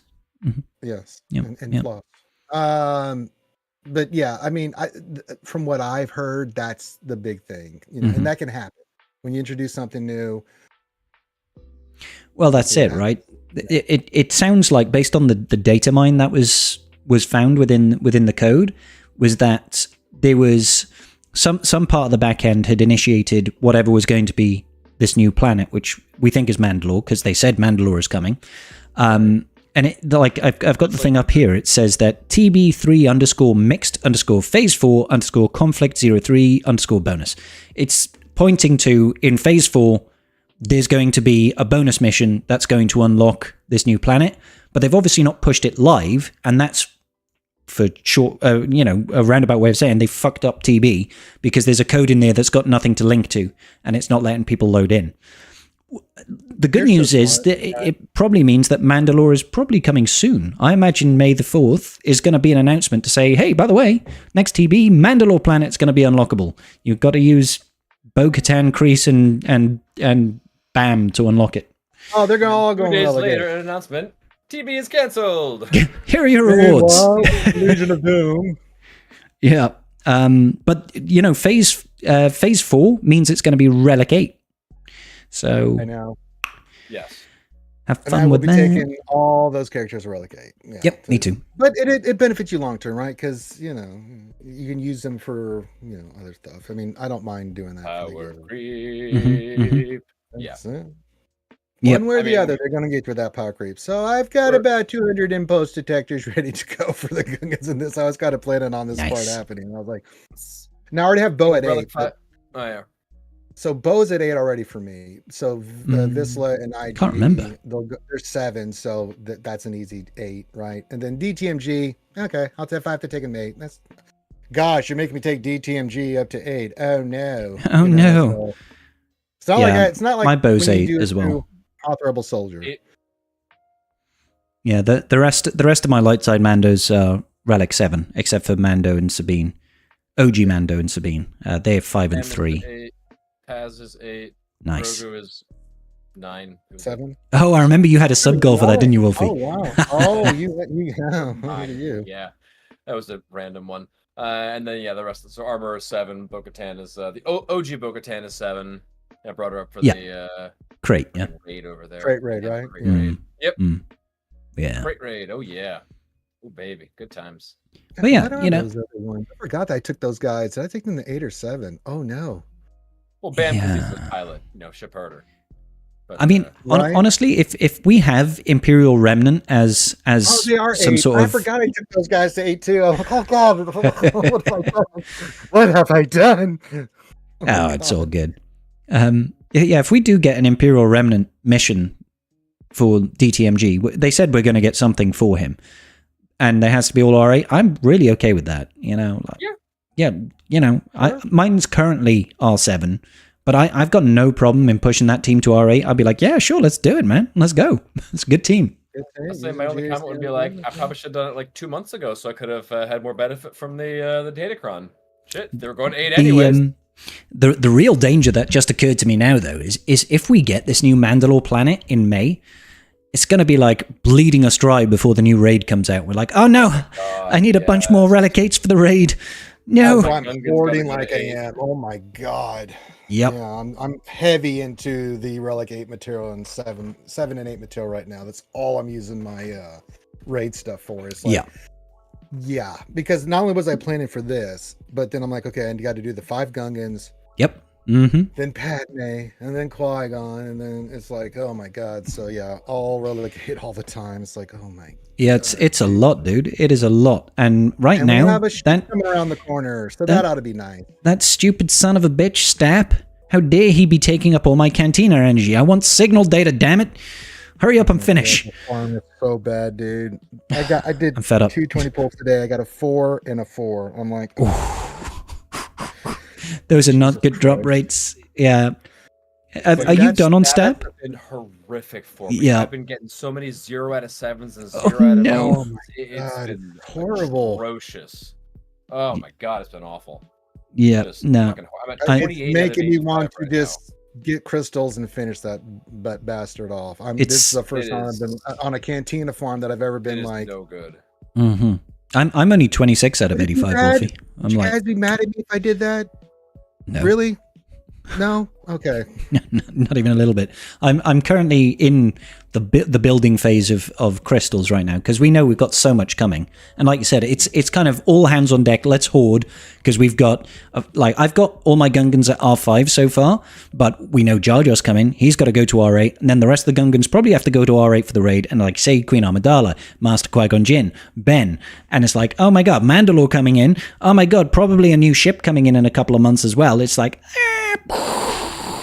so it's just like I could, maybe look at taking a character that I need to Relic 5. Maybe I could give Night Sisters some love and put some gear on them, but then I think, no, I can't afford to do anything right now because there's so much coming. It's like horde mode. Well, now I don't feel as bad about not having any Zetas, because I have Zetas in my Night Sisters. Ha! So I heard of your problem about Zeta Scrum. I'm like, I don't have that problem. I just put all the ones on the Gungans, and I still got like 270 of those bastards sitting there. So you've been playing for a few years longer than I have, Ranger. I don't have all the Zetas you have. I'm sorry. I'm currently, I think I've just hit 20 again. Just hit 20 Zetas. God. Yeah. I don't know what that's like. I do feel, I wish they would up those rates a little bit, because with the introduction of the light speed bundles and other things, people have gotten over their skis, and the Zetas do make a difference for a lot of those teams. So, and it's hard to, with all the different farms, to religiously go for Zetas, and let's not talk about omicrons. Oh my god. Yeah. Jesus. Yeah. I've got nearly 2 Omis saved up now. And I'm hoping that Jar Jar is going to be like, this is the one Omi that you really want, and the others are just icing. Because I'm not doing the Galactic Challenge one, man. I refuse on principle, man. Get it, Ranger. Get it. Get it. Oh my god, the Galactic Challenge Omicron is so fucking funny. Oh man. Like I said, if they made something where you got like a bonus Omicron for having that Omicron, and they ran that 21 times, then technically it pays for itself +1. If the only way you could do it is by having the Omicron, yeah. Yeah, they would need to make it prohibitively difficult, so you would not be able to do it without the Omicron. Like, they would need to find some way to do that, and that you wouldn't be able to force your way through it. Relic 5, Relic 8, Relic whatever. If they did that, then technically it pays for itself. I don't recommend it. Yeah, maybe. But technically speaking, it could. I don't June, think it's how do you have 400 Omicrons? June put it on because he has 400 Omis. God, June. Well, June is. We were going through the. June is a CG dev. No, I think we were on your stream. Even the devs don't have that nice stuff. I've seen their accounts. Was it your stream a few days ago? We were looking at the biggest accounts in the game and whatnot. Yeah. Oh, some of them have literally got everything. Yeah. You scrolled past June on the way. Oh, really? Oh, okay. Yeah, fair enough. Yeah. I've seen June's stuff. It's like June is a big boy. Also, yeah, he doesn't do GAC. Not a GAC fan. Yeah. Fair enough. I mean, it's not everybody's cup of tea. It's just one of those silly questions where it's like June asks, like, what should I work on? I'm like, whatever the hell you want, brother. I'm like, go forth, be merry, do you? Yeah. Oh yeah, live your life. I'm under no illusions. I'm sure for the next 6 months, every other Galactic Challenge is going to be Gungan themed, just like they did with Inquisitors. We literally got like nearly a year. Remember Mando? Yeah. Exactly the same way. It's going to happen like that again, but I don't care because I've already got Relic 5 Gungan, so I'm like, yeah, fine. I feel sorry for everybody else that hasn't had the opportunity to gear them up yet. I've got the gear. I'm just waiting to take the big plunge there. Oh yeah. I'm excited. I can't wait to have Jar Jar in the game. This is going to be the very first legendary I've been ready for the first release. Oh, nice. I'm like, yeah, first time for everything. It's gonna be tight. I'll say I already have Phalanx up at Relic 5. Nice. Relic 5. Tarpals is at 18 out of 100. Boomadir is at 11 out of 100, and then Boss Nass is 51 out of 85. So I'm wondering if there's going to be a pack similar to the one that's what I'm waiting for. Yeah, like you remember they had the bow pack that was like 80, like whatever shards for 50. You could buy it twice, right? 50 shards of each of the marquee characters. I wouldn't be surprised if we see that again. Yeah. I'm holding off in case we see a pack like that. So I want to get Boss Nass to. I want to get them all within 1 weekly Wellmart worth of shards. Sure. So the Yeah, I'm waiting. 85 I'm gonna shards get them from to that 6 one. stars. Yeah. So if you need to be just as a fail safe sort of thing, but that's where I want to be. See where we're at. See where it goes. See where it lines up. But I think that's the plan for Jar Jar. Yeah. Definitely. Jar Jar finally come to the damn game. Yeah, it's only taken what, 7 years, 8? How long has it been out? We're going 9 years in the game. They're Many years in the game. Many years. It needed to be the right time. Yeah. Now's the right time. Now's the right time. I think it's the right time. And we had Ahmed Best in the Mandalorian. We had all that. Yeah. Wait, all these years, and we get 2 Jar Jars in 1 year. Right. Yeah. I think this was definitely the right time. Not bad. Not bad at all. It's time. I'll take Boss and Tapper to 6, and then I'll wait for the pack, and then I'll get the pack, and I already got all the gear to take him to Relic 8. It's like, oh god damn it. Yeah. Yeah. This is pain for me. I'm not the biggest Gungan faction or Jar Jar fan, so. Oh, I'm okay with them. I'm no Calvin. Oh no, Calvin is a different level, man. Mm-hmm. Yeah, it's like, what's your favorite episode? 1. And you're like, get out. Are you sure? You mean like are you running a temperature? Episode 4, right? Like the first the movie. The first one. You mean Rogue One, right? You said Rogue One. You said 1. Oh, Rogue One. Oh, okay. Rogue One. Yeah. Gotcha. Now it makes more sense. No. We don't king shame here. No. But as much as I don't like episode 1 or 2, there are moments in there that it makes me go. If Duel of the Fates happens and I hear, I'm just like, oh yeah, I will watch this and enjoy every moment. Absolutely. You know. Mm-hmm. But when I see Jar Jar on there, they're like, oh, I have to go do something else right now. I have to do literally anything else right now. Oh look, skin 30. I have to go. Stare at the wall. Stakes in my eyeballs. So it's that time. Don't get me wrong. Like episode 1 has got a lot of good things. I mean, I love Qui-Gon. Mm-hmm. Qui-Gon's fucking awesome. Oh yeah. He's great. I mean, 100%. Liam Neeson as a Jedi, 100%. But just overall, it's not the best. Complete sidebar. Wizard Wolf. Complete sidebar that we bring up Liam Neeson. You know he's doing a remake of Naked Gun. Is he? Yeah, no. with Pamela Anderson. No. Oh my god! Like what? Oh my god! I'm down for this. Yeah, that is amazing. Supposedly coming out next year. Just take all my money. Oh my god! Sign me up. Yeah. Yes, I'll take 2. I've tried to picture how this worked. Like I loved Naked Gun. Naked Gun was hilarious, man. The Naked Gun theories are fantastic. Yeah. Oh my god. But oh my god. I was like trying to picture it in my head. I was like, Liam Neeson. I think that could probably work if he goes the right way about doing it. It has to be very tongue in cheek. So I'm super stoked, man. Why not? But I digress. What it was Liam Neeson. Is it going to be awesome? Yeah. Calvin Awesome loves Gungans. Yeah, it's fun. It's his favorite, and I tell him all the time. I've said it on streams, like, "Hey, man, if episode 1's your favorite, I do not tell people to like what they like. Like it's subjective. No, absolutely. Whatever works for you, makes you happy. I know people that like Book of Boba Fett. I'm like, if you like Book of Boba Fett, awesome. I didn't like it as much, but okay, cool. Yeah, you're wrong, but that's okay. Difference of opinion, I mean, But no, I don't. In all seriousness, I genuinely like. We're all Star Wars fans here. We like Star Wars. I mostly when I talk about ragging on other Star Wars content and films, I'm usually doing it in a jokey manner. It's just banter. Yeah. I don't genuinely look at it and go, "Oh my god, it's a trash film." I look at it and go, it's got its moments. Yeah. Even the sequels. I mean, there's good stuff in the sequels. There's also stuff in the sequels that make me scratch my head and go, okay.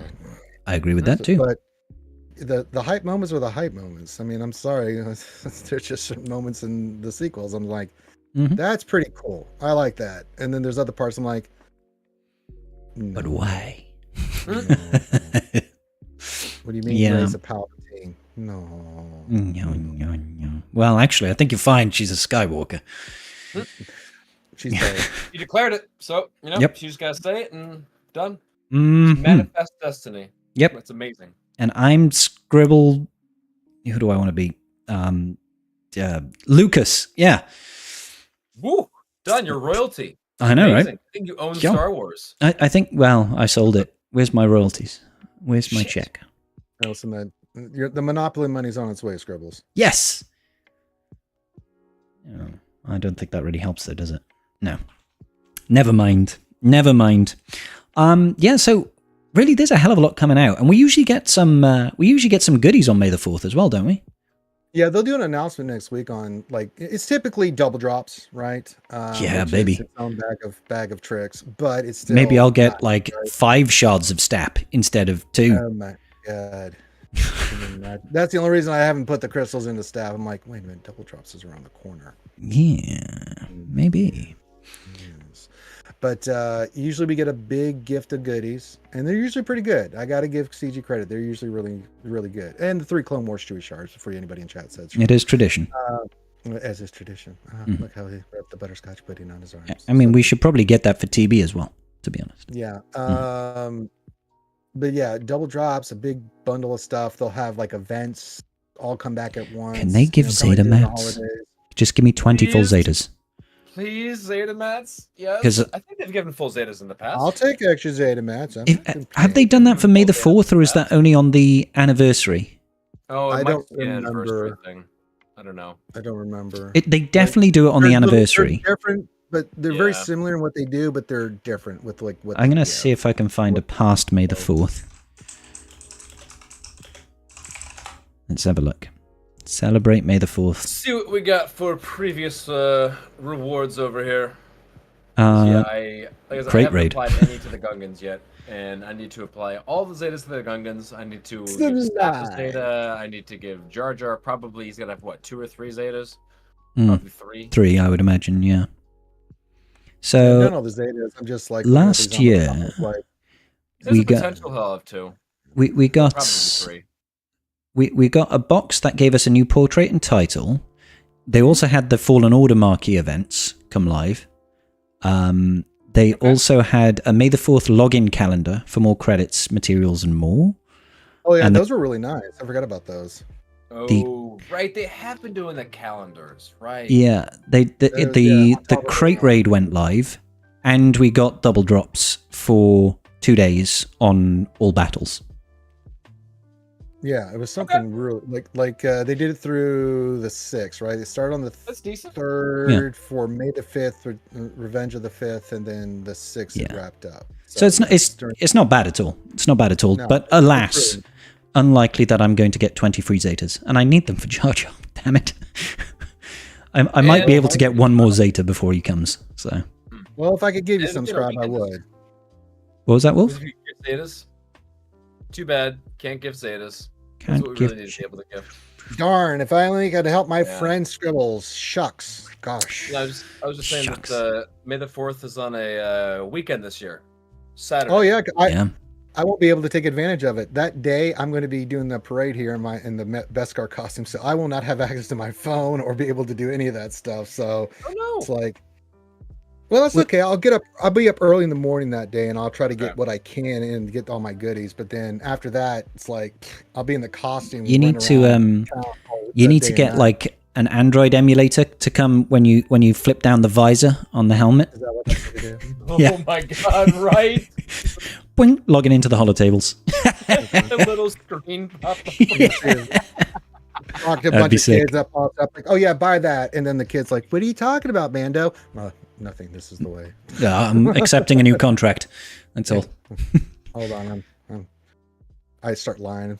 Like, I'm Just look looking at the kid. porn. I'm looking at porn. Don't mind me. Yeah. Just look at the kid. I can bring you in warm, or I can bring you in cold.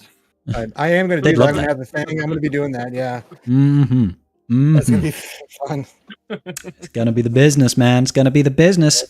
I imagine we will also, at least, if we don't get Master Qui-Gon now, this month, it's either going to be that week, or we'll get a kit reveal for Master Qui-Gon on May 4th.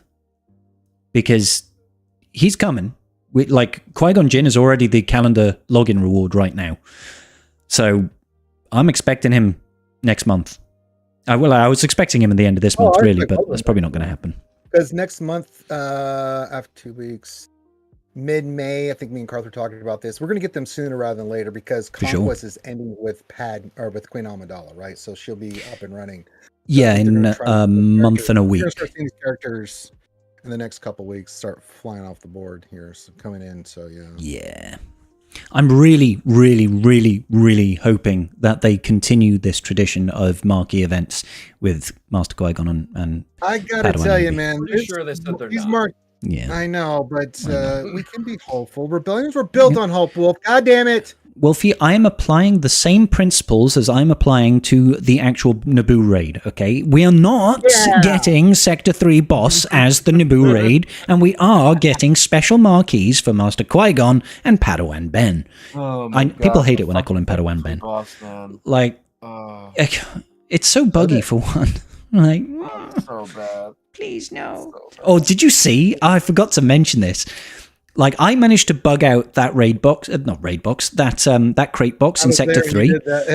I was able to attack it, and it just stood there forever, infinitely unkillable. However, somebody in my Discord managed to bug it even worse by hitting it and getting it to counterattack. So the box was counterattacking AoEs. It was so weird. Like, the box would, like, shuffle forward and slap someone, deal no damage, and go back. Yeah, for real. I was like, it's amazing. Apparently, sometimes you tag the box, and sometimes the box tags you. Yeah, it's something to do with Leia Organa. He can do it with Leia somehow. It's so I don't know how or why, but getting hit by a box, man. And the song just automatically pops in my head. It's my dick in a box. It's my dick in a box. Yeah. Step one, amazing. put your junk in that box. like, I'm not even mad. I'm just impressed. That's it's hilarious. It's really funny. It is really funny. Fantastic. I was like, wow. The box strikes fantastic. back. You got to read a small fine print. Do not make the box angry. Taunting the box will cause global pandemic. Yeah. It is a mimic. It comes after you. It's like, yeah. Apparently. So that was funny. I don't know how or why, but sometimes you don't need to know how or why. You just need to know that it happens. That's the way it is. It's just the way it is, baby. Things will never be the same. I think I just made a comment in I forgot whose chat recently. Like I'm struggling to think of a time when the game has been buggier than it is right now. Yeah, I know Leviathan time period was pretty awful.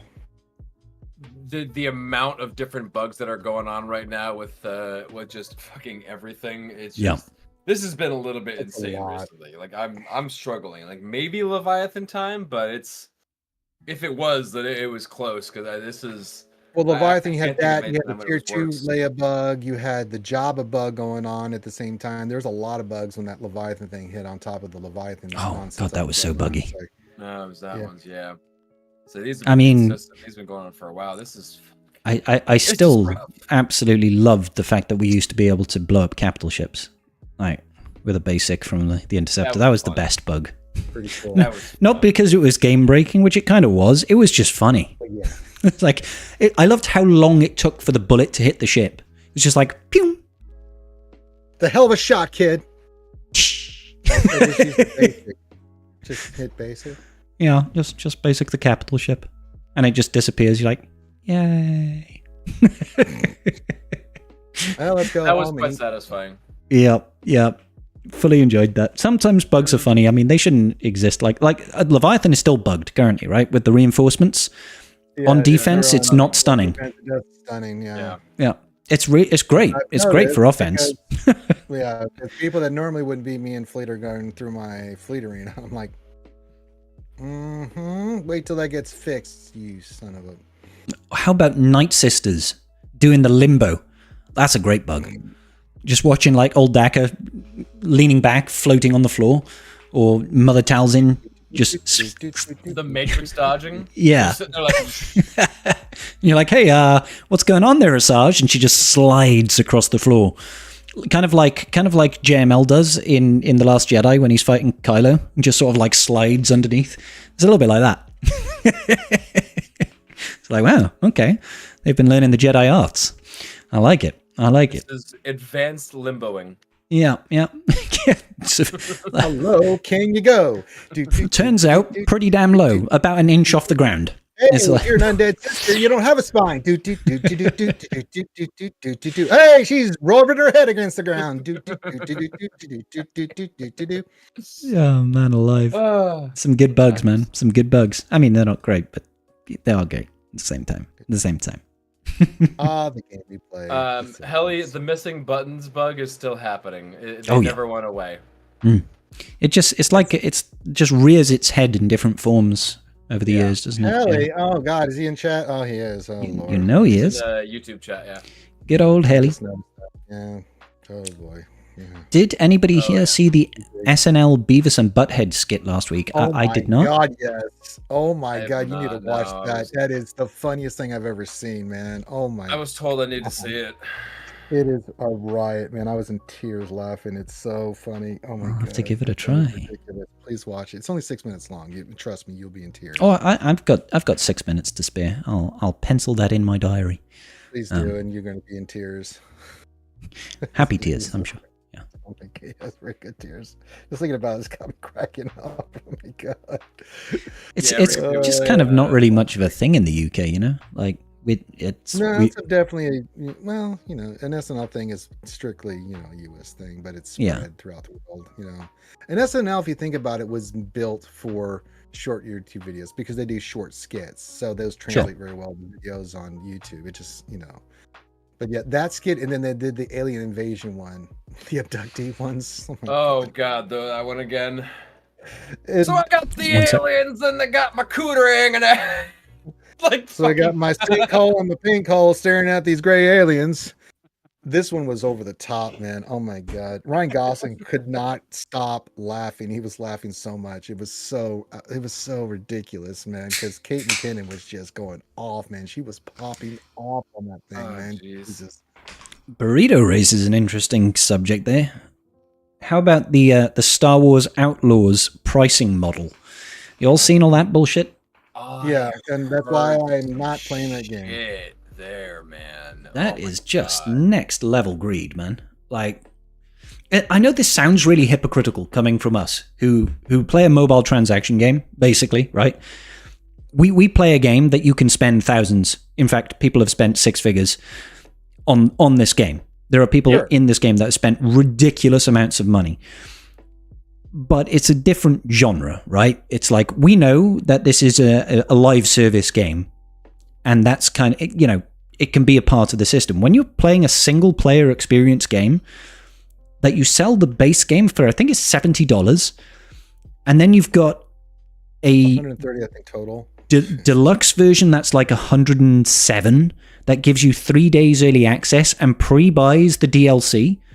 And then you've got another one that is, I think you're right, $130 that gives you like digital artwork as well. It's like, We're God going damn. over that with Urs a little bit, and he was saying like he had Oh, made yeah. a good point over there. He was saying that the few days early is like the target streamers. You say, Oh, hey, 100%. you get the early access content, and hey, come and get this whatever. They're 100% the target people like us. I feel trapped. Yeah, I feel trapped. I'm like, because I don't. we do Star Wars content, right? I know we play Galaxy of Heroes, and if I played Outlaws, I would probably have a fraction of my normal audience, right? But the opportunity is there, and they really do prey on larger content creators that want to stream it early, because if you don't stream it immediately, you missed the boat, right? Like, nobody wants to watch it 3 days later. $100 something for a video game. It's just gross tactics, Not man. like that kind of video game. You know what I'm saying? I mean, I've spent money in the past, but it was like I was making the comparison like World of Warcraft. Back in the day, I didn't mind spending $40, $50 for, a DLC or the next thing that came out, right? But I knew what I was getting. Warhammer had earned that with me. So that when the next expansion came out, I'm like, oh, Wrath of the Lich King. Yes, I'll pay $50 for that. Hell yeah, because I knew that it was going to be awesome because Blizzard had proven that to me. I don't know. It's established. So I don't know why they're not trying to set up an establishment of like, let's play the game and see how it is first. I don't know, just a novel idea. charge what you want for the initial price, but then if people like it, it's a novel idea, they might spend because it's good, right? So if it's not good, guess what's going to be happening? You're going to have a lot of people going back in and wanting refunds, and that's not good for your company. So start small, build big. Kind of the way you should go with games. There was another way, actually. Sorry, it just occurred to me as well. You can actually get the version of the game if you subscribe to their monthly subscription model as well, which is like Ubisoft Plus or something like that, you know, where you pay like $18 a month and you I don't know if you get locked in for a year or whatever, but it's like just kind of feels a little bit pinchy, you know what I mean? It's like kind of I just don't like guys, the sentiment. They're doing subscription-based models. Let's try we can get our hands in there, right? Yeah, it's good. We can do. Yeah. It's, you know, for a single player experience, I would rather just pay my money and be like, this is my game. You know, like that's it. I've never had a problem with like collector's editions. I've bought collector's editions of games, like where I feel like it's worth it. Where I'm getting physical, tangible stuff with my game. Like you get a T-shirt and you get a model and you get like a big, cool box. Like literally, the first one I bought was Metal Gear Solid, and it came in this massive silver box with T-shirts, dog tags, cards, OST, like, and obviously the game. It was really freaking cool, and I loved it. And that to me was money well spent. But when you pay this extra for like digital artwork, and you get nothing physical, like not even the game is physical. It's like, what am I paying for exactly? NFTs. Yeah, NFTs. Yeah. Art. Well, thanks.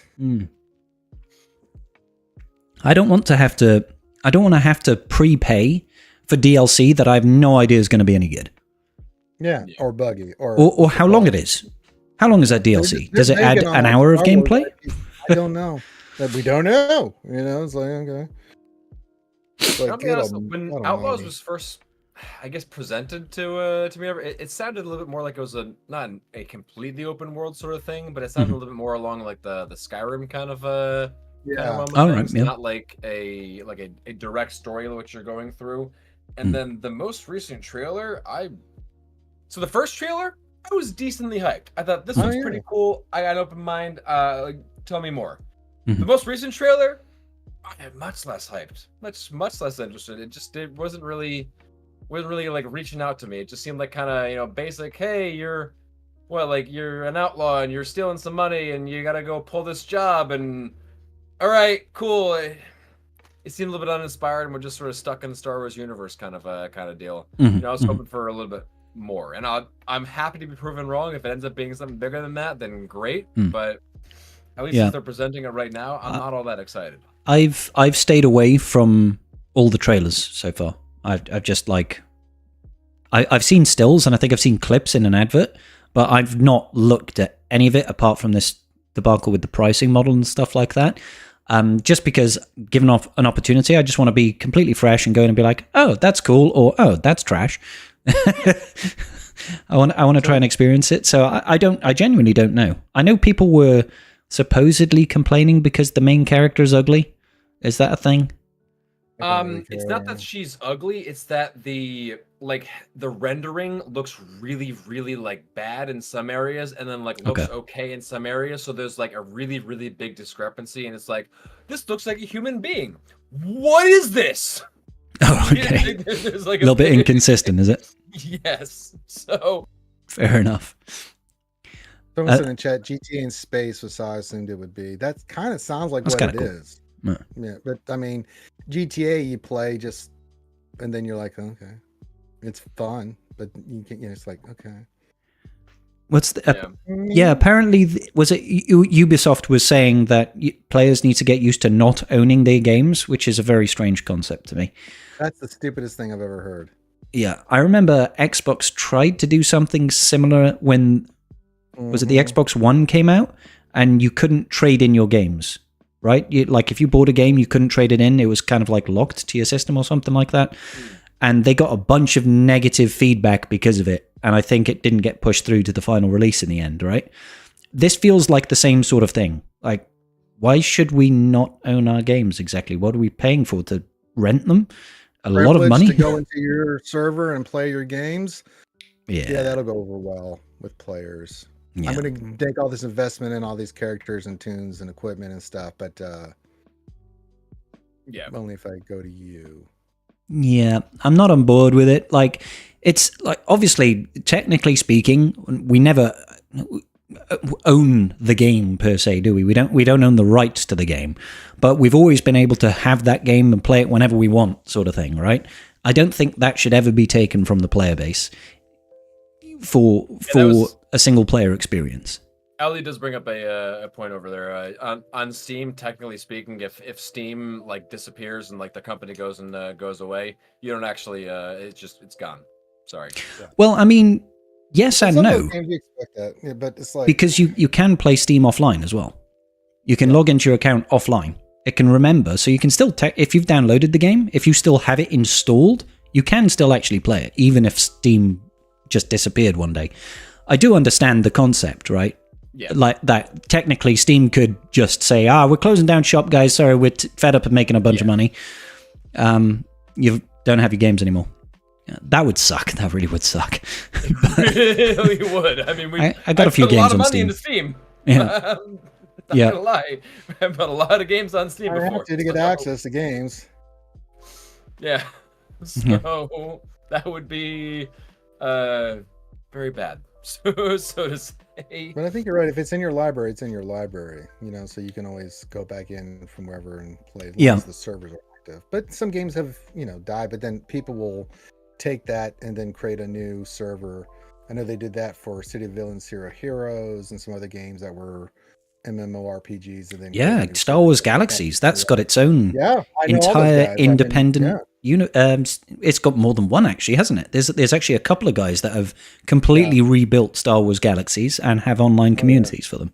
It's really cool. Oh yeah, I can. If I wanted to, if I wanted to, I could go back easily, get my character, and they would let me in immediately. But I was just like, it's run past this. The NGE really just took it out of me on Star Wars Galaxies. I really despised that move that Sony did. So, still have PTSD from that trash that they did. My God. Yeah, I couldn't play Star Wars Galaxies for very long because back then I was a teenager and I didn't have money to pay for an online subscription. so I bought the game and the game came with 1 month free, and that was basically how I got to play it. So yeah, it was a good game. I enjoyed it. It was game changing. It was game breaking. Some of the stuff they had in there was so much fun. God Almighty, played that game. Good times, man. I'm pretty certain. I think it might be in Urzatron's background. Doesn't he have like Star Wars Galaxies on one of his shelf, like the original case? I swear it's on there. Could be him. Could be someone else. It's possible. I'm not 100% sure. It's a I good can't question. recall. Yeah, he's got a lot of stuff. Could be Darth Micro, actually. Might be Darth Micro. Could be him. Can't recall. But either way, yeah, it was good times. It's good times. It just gets a little bit disappointing for me when new Star Wars games get announced. We get so used to our games getting cancelled before they ever see the light of day that when you get news like this, it's just like, oh man, like, really? Does there have to be something negative about this? Like Battlefront 2, when that first came out, the shitstorm it brought with it, with all the microtransactions and the pay to win and, pay for XP. They fixed it over the years, but it killed that game on release with how negatively it was perceived. It just doesn't leave a good history. It is a shame. Yeah. It makes me sad. Like I said, I'm still getting over KOTOR. The remake. Yeah. Died. Oh yeah. Because you said that was your favorite Star Wars game, wasn't it, Wolfie? Oh yeah, the number of times I played KOTOR growing up, that was always always a lot of fun. Going through all that shit. But like you said, it's very outdated mechanics, very kind of iffy. The thing is. But they could fix that with a remake, right? They could make. Oh my God, a remake! What a great idea! Hey, somebody should do that. But I had heard some talking recently about it, like being back on or like doing a remake again really? or taking a look at it. I guess I don't know where it's currently at, but yeah, if they could finally do that, that would be fucking amazing. I'm still in the middle of going through Jedi Survivor right now because I put off playing that last year. Yeah. and getting Same. I around. really Now, liked Fallen Order and Survivor. I thought they were really good. I mean, They were enjoyable. Yeah, I don't normally play games like that. I don't want to call it a. I don't even know how to describe the game, but like that sort of like that style of fighting game where you're going around. And, kind of thing. yeah, I don't want to say like a Souls-like game, but No, it's an action adventure game, is all it is. Like, I wouldn't call it a Souls-like. The combat is very, very different. Souls-likes are typically very hard, and I wouldn't say Survivor or Fallen Order were very hard combat mechanic games. But I mean, I wouldn't call them easy, but if you put it on the hard mode, then put damn it on the hard mode, big boy. Come on, put your big boy pants on. That's right. But yeah, I don't really play a lot of games like that. More like the Valheim and that sort of thing. Which apparently getting an update tomorrow. There's a really? video they're teasing. I think Ashlands may finally be coming. So what you're saying, to really tickle Wolf's fancy, we need to create a survival Star Wars game. Oh my where you god! go around, you cut down trees with lightsabers, and you got to fight off invasions of rancors. I would be so down for a survival game set in Star Wars. That'd be awesome, actually. Right? That would be a lot of fun. Yeah, you have to work for your 1/4 ration. Get some junk. It could happen, baby. Actually, knowing Star Wars, it'll probably get cancelled before it gets released. Yes. But. Yes, of course. You said Rancor and that stuff, and it just made me think of Galaxies because I remember, Beast Tamer was one of the first classes there, and I remember with my buddy to the Night Sister planet and spending hours trying to get the right Rancors for him to tame and stuff, and going through all that stuff. It's like, go hit that. That's a Rancor. I know, but I need you to get its attention so I can do my thing.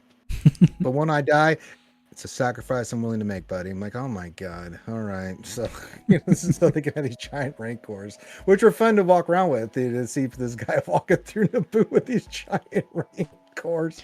They're like, oh my god.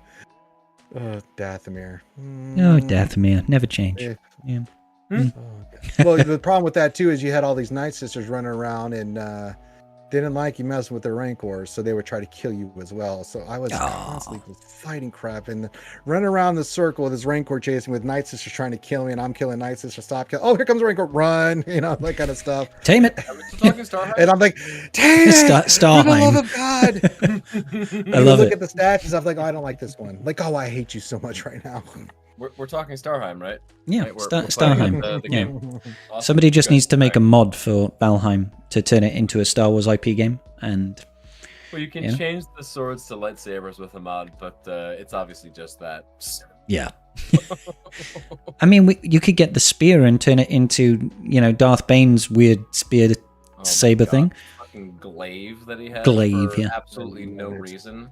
Does that not exist? Is that not actually a thing? It's not his Well, lightsaber. it exists in the past. His lightsaber looks like Bane's. It looks like Dooku's. Well, it's not that. Like the curved hilt and that sort of thing. Yeah, he's the original. That's where he got the design for. So that's what really threw me That's off. his Not that original those lightsaber. weapons didn't exist. They did, right? Oh yeah, those Sith had weapons them. existed, but that wasn't. But it's Bane's like for lightsaber. Bane, like, come on, man, it's Bane. But I guess they went with the aesthetic that was from the season of Clone Wars and that stuff. So they just went with that. But it's like, yeah, but can we go a little legend stuff here, man? You're a little legend. I know Yeah. it's hard. I think we might have some Tribe Talks questions. How about we Let's go for it. we touch on a couple of those. got? Guys in the chat, if you want to have any questions answered, head over to my Discord and go over to the Tribe Talks questions section. Put your questions in there. Thank you kindly. So, Hod, who is, I think, currently in the chat, a couple of questions that might be a bit head-scratching. Head scratch for If effect. there's any math involved, I just Mhm. there's no here for an answer. In the evolving landscape of Galaxy of Heroes, how do recent character releases and game updates impact the meta And what strategies do top players employ to adapt and stay competitive? Oof, I mean... It's a crapshoot. Mm. We don't know until we know. Like, you just don't... Some characters, like, you know, we were talking about, like, Bane, Malicos. You have a pretty good idea when you see a kit like that, like, that might be something I want to go for, right? But then you get some of these legends, like, I'm waiting to see what's going to happen with Jar Jar. Like, how good is he going to be? How much of the meta, and what part of the meta is he going to inflict? Like, some characters you just go, that's going to be... And when we saw Bane, we just knew immediately. Farm the crap out of Bane. Mm-hmm. He is going to be game-changing on the meta. But then some characters, you're just like, I don't know. Dr. Aphra, she's good. She's legendary, but, like, what's she gonna do? So we just don't know, and then we get the character and then we figure it out. But fortunately for us recently, a lot of these characters have been tied to raids and other events that if they're not good in, say, GAC or TW, you know, for their stuff, you can still use them in other places, right? Like, if it's not really that great in GAC, it might, you know, it's good to have for Conquest and other stuff, TB, that kind of thing. So it's hard. Some things you do know. You can just look at a character like Bane's going to change the impact of how we do GAC. And then there's some like, maybe Jar Jar is really awesome and maybe he can kill a GL. We don't know yet until we see his kit. But then I just don't get a sense that with the Gungans and where they're at, are they going to be on a Star Killer, Bo, or, you know, Bane level? We just don't know. You know, you just... I mean, generally speaking, I feel like for the people that are right at the end game, you farm everything as soon as possible. And anything that new comes out, you just like play on the cautious side and just get it within a reasonable time. If something is looking like it's going to be really impactful, then you try to get it as quickly as you possibly can. It doesn't really impact large player bases because most people are not really in the position to just be like, yeah, I'm farming whatever is the brand new thing to come out.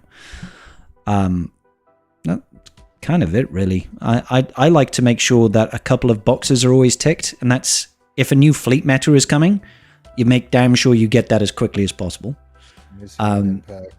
And pretty much anything that's going to be changing about raids. New raid is coming, you need to jump on it as quickly as possible. Like, that's the two caveats that I would say. How about your thoughts, Wolfie? What do you think, buddy? It's really just listening to what CG is saying your priorities are.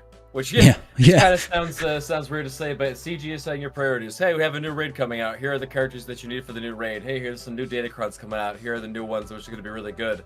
You just got to pay attention to what's coming out, see what's coming out over there, and... You know, not be over-investing in things, not be squandering resources and things that aren't really going to pay out as well. And that's pretty much what it comes down to. Mm-hmm. So just what does CG say is going to be good? What does CG say is going to be necessary? Do those things. Excellent. And obviously, like you said, it's not for the entire player base. You know, people who are still building the roster are not really paying attention to that as much. You know, they'll pay attention for the raids and, you know, what those sorts of things. But they may not be going for the Gungans. They may not be going for the newest things. They'll be more focusing on getting Slacker or getting, you know, gas ready, you know, something like that. So for later endgame, it's just, hey, CG says do this, you do this. Good. Yep. Yeah. I'll move on. A balancing act. So he follows up with, how does theory crafting influence player decisions in SWGoH, and what role does community collaboration play in optimizing team comps and gameplay strategies? It's quite an interesting one, that is. Huge amount. I mean, like, you think about community collaboration and optimizing compositions and everything. How many times have we been doing that actively on the streams? It's like, oh, we got this one. We sub out this one for over here, and oh, you're doing coloring with gas and with Ahsoka over there. Oh, okay. So this is literally, that's it. We're all working together and doing that whole thing. This is the community. Man. A chief example of that is the Toxic Layer comp that came out. Yeah. CG went quite far to try and make sure that we didn't rip up the Rebel team for Galactic Legend Layer. And during her heyday with the Datacron, the best team was with half of the CLS team, basically, with Han and Chewie. It happens a lot. Ripped it up. Mm-hmm. Theory crafting, I feel, often comes down to when new characters are released. Look at what we've done with Bane. You know, like there's been like everybody assumed Bane comes out, you use him with C, and you beat anything. Turns out that no, we don't need to do that. Bane comes out, you use him with anybody but C, and try and find what he can beat. No problem. Same with the Sidiousron. When that came out, it sounds really good on paper. In practice, he can beat some stuff. He can't beat everything. So I feel like there is still an element of theory crafting for sure. Yeah, and something to be super dicey against. I mean, like the DTMG. He can beat DTMG, but oh god, that is as a last resort. It's like if there's some relics on there and they have the right level 3s, the right level 6s, and everything, then it's not fun. Yeah, do not depend on that. I think like at the top end, if you're facing off against the ideal comp in 3s. Probably like 5s is going to be sketchy as hell, I feel. Ideal comp in 3s, and they've got like R7 minimum across the board. They've got the defense to offense. They've got, you know, they've got the level 9 on the DTMG and everything like that. It's like, you don't want to risk that. The success rate of Sidious against that is somewhere like 60-70%. It's not reliable. It's cool when it happens, but I wouldn't take it against the ideal comp of like Scout and Moff Gideon with DTMG with the right cron.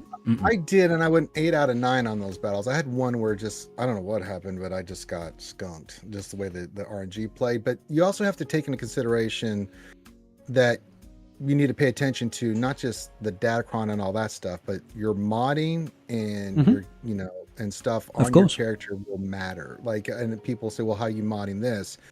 And that comes through collaboration. You know, we all talk, you know, Karth and us, we'll get together and we'll be like, this is how we should, you know, ideally we'll mess around with it. And then we'll be like, you know, honestly, potency, just go potency. You know, we dicked around with some other things. And there are variations. Like there are characters that you can go 2 different rounds. I always bring up the SLKR example. You can go super fast SLKR with less damage, because you're trying to get, like, if you want to kill Leia with him, you got to be faster and get out ahead of Drogon, right? If you're not using him, use him for other things, you may want to go like I used to do back in the day, full offense, right? And that impacts, you know, what you can and cannot do. Where are your mods? Do you have the speeds and what you're facing to make that team work? If you have the wrong mods on a character and you think just because you have a level 9 Datacron, most times you'll be okay, but those times where it goes diarrhea quick, because you just cannot face that team because it's not designed. You don't have the setup for it. So, but I think that's all collaborative. That we all talk to one another. We always are on these streams. We're watching each other's streams and we're seeing what people are doing. Like I know the other day, Wolf was like asking me, "Well, if you don't have Leviathan on defense, why are you having him on?" You know, and I was like, "Well, that's just the way I just play it and stuff, you know, and things of that nature." But we were talking about why we were doing it, why I was doing it. So, because I hate fleet RNG. That's all I'm going to leave that at. Oh my god. Oh my gosh. When it goes bad, it goes bad. Okay. Profanity versus Executor. Okay, dodge, no assist. Dodge, no assist. Wait, why is my ship's all... Oh, I'm dead. I'm dead. Oh, okay. Well, Yeah. So the final part of Hod's question here is, how does shifts in the game's meta influence strategies, team comps, and resource allocation, and what insights can be gained from analyzing these fluctuations? I'll take a... Sorry, go ahead. I don't think the meta shift is as potent as it used to be. Like back in the day, Jedi Revan when he came in, or Darth Revan when he came in. If you didn't have him for GAC, you lose. You know, that's the way it was, right? Now, there's so many counters and stuff, and there's so many teams and makeups. It can be impactful initially because we don't know what it is. A lot of times you see those teams go on defense because people are like, Christ, it's like it's the new team. What do we use against it? There's no metadata for us to know how to beat it yet. But especially with omicrons and stuff like that these days. Yeah, but after that initial week or two, it's like, all right, these teams counter, and then with SWGoH and other tools, you just like, okay, this says this is 95% or this is 90%, and that's 3%. I don't think I want to run that team, you know. So it gives you the tools to use that people will use all the time. It's totally different. I mean, teams come in. Folks, can you sort out those bots in chat, please, buddy? Thank you. We have bots in chat. Get them, kill them, hang them. Exactly. I don't know. Do you guys feel that way with the new teams? Like they're just not so I think my biggest thing for this is I feel like theory crafting and changes in meta are so heavily dictated at the moment by Datacrons. It kind of sets, new Datacron set comes out, boom, people figure out what are the best level 9s, what are the best combinations of level 3s and level 6s. That forms the GAC and territory war meta. And, maybe that does influence, like Hod was suggesting, resource allocation. How many people relicked up Cherot and Baze because of the Cherotcron? Well, Cherot, but yeah. Well, did you already have Baze done or something? Yeah. Was it? Yeah. Well, there you go. It's stuff like that. It's even to an extent like back in the day for Ayla Sakura when her Datacron was around. We got Kit Fisto at the moment. People do that based on Datacrons because Datacrons have got such a massive influence over how PvP battles go. It does cause a little bit of additional things, but personally, for me, I don't let it dictate my strategy for farming because I know that the Datacron is temporary. It's like, it'll be here for 4 months, so I'm not going to invest in that. But people do. People do. What do you think, yeah, Wolfie? I did for I did for Kit Fisto. Oh, there you go. Yeah. No, like you were saying, I brought Cherot up to 7 for the Datacron. And it's phenomenal. That has been my best performing defensive team. Yeah, it's huge. Datacron drop by far the most holds of anything from that team. But like to what Ranger was saying, like when Janet Revan came, or like when all like the new characters, like whatever teams that ever came, if you didn't have that team, that you're just sort of in a pinch or whatnot. We have so many good teams at this point that another good team comes and it's like, oh, I can skip Bo because she's gonna kill more things, but I can already kill all of those things, so I can justify not going for Bo. Have enough other options, enough other answers for all of these things. We're sort of, I don't want to say we're done with power creep, but we're in a power creep sort of zone where things are sort of more along the same lines at the same level as opposed to just going absolutely ridiculous. And now we more have like the the Datacrons and that sort of stuff, which are changing things around. But the newest teams aren't. I mean, they're very good. Don't get me wrong. Bo is fantastic. DTMG is fantastic, but I mean, so is Starkiller. So it's a lot of these teams. So it's definitely very different from the era. Like back when Squad Arena is where the crystals were, it made sense back then. For the longest time, it was, if you do not have the latest legendary character, you cannot climb in Arena. Like, do you have Treya? Because there was a point when it was like, was your guild beating the Heroic Sith? Were you unlocking Treya? No. Then Jedi Knight Revan came out. Did you unlock Jedi Knight Revan? If you didn't, you are hosed. And then Revan came out, and it turns out Revan needed Malak. And if you didn't have that, your chances of success with a Revan team were very, very slim.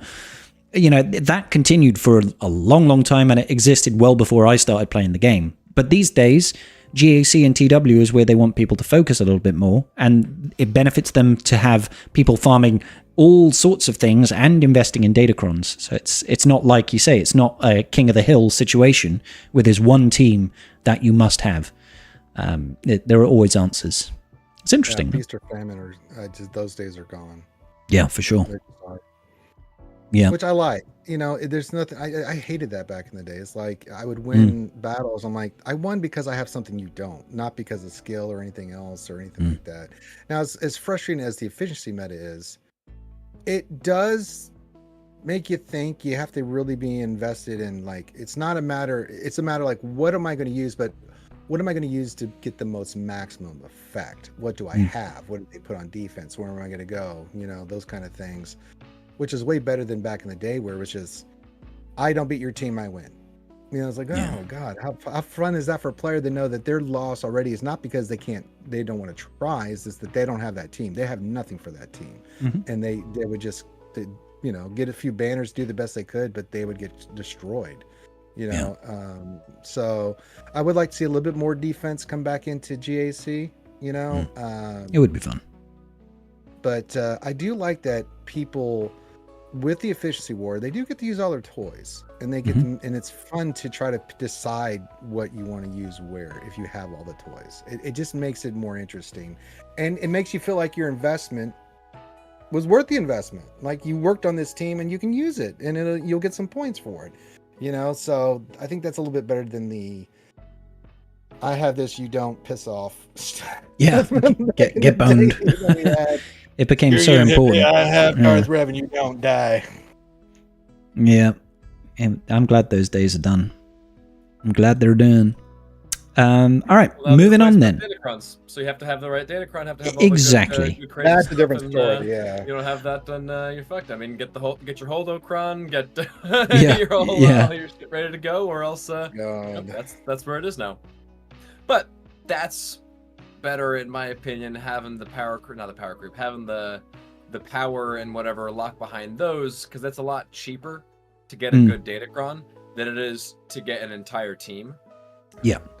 A Galactic so, legend. you know, if you're more endgame, this benefits us a little bit more, I think. So, anyways.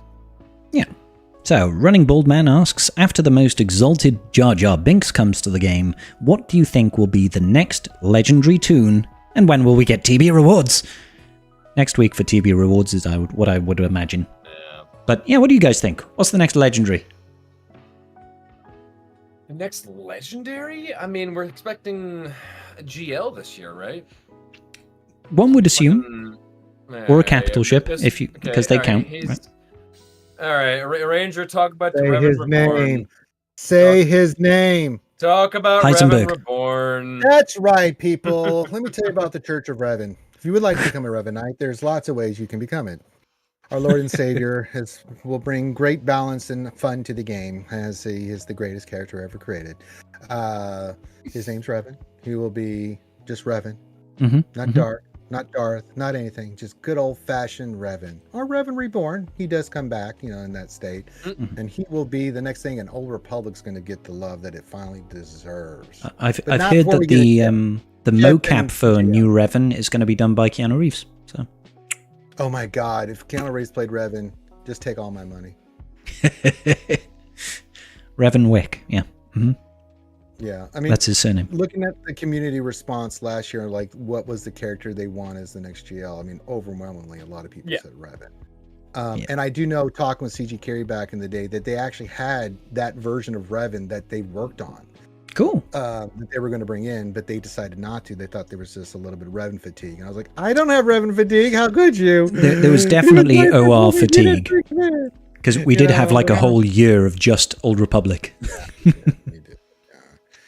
But that's where I put my money on. Now, secondary would be Ahsoka and Thrawn from the show. I just don't know if they really it's too early. GLs. It's too soon. Yeah.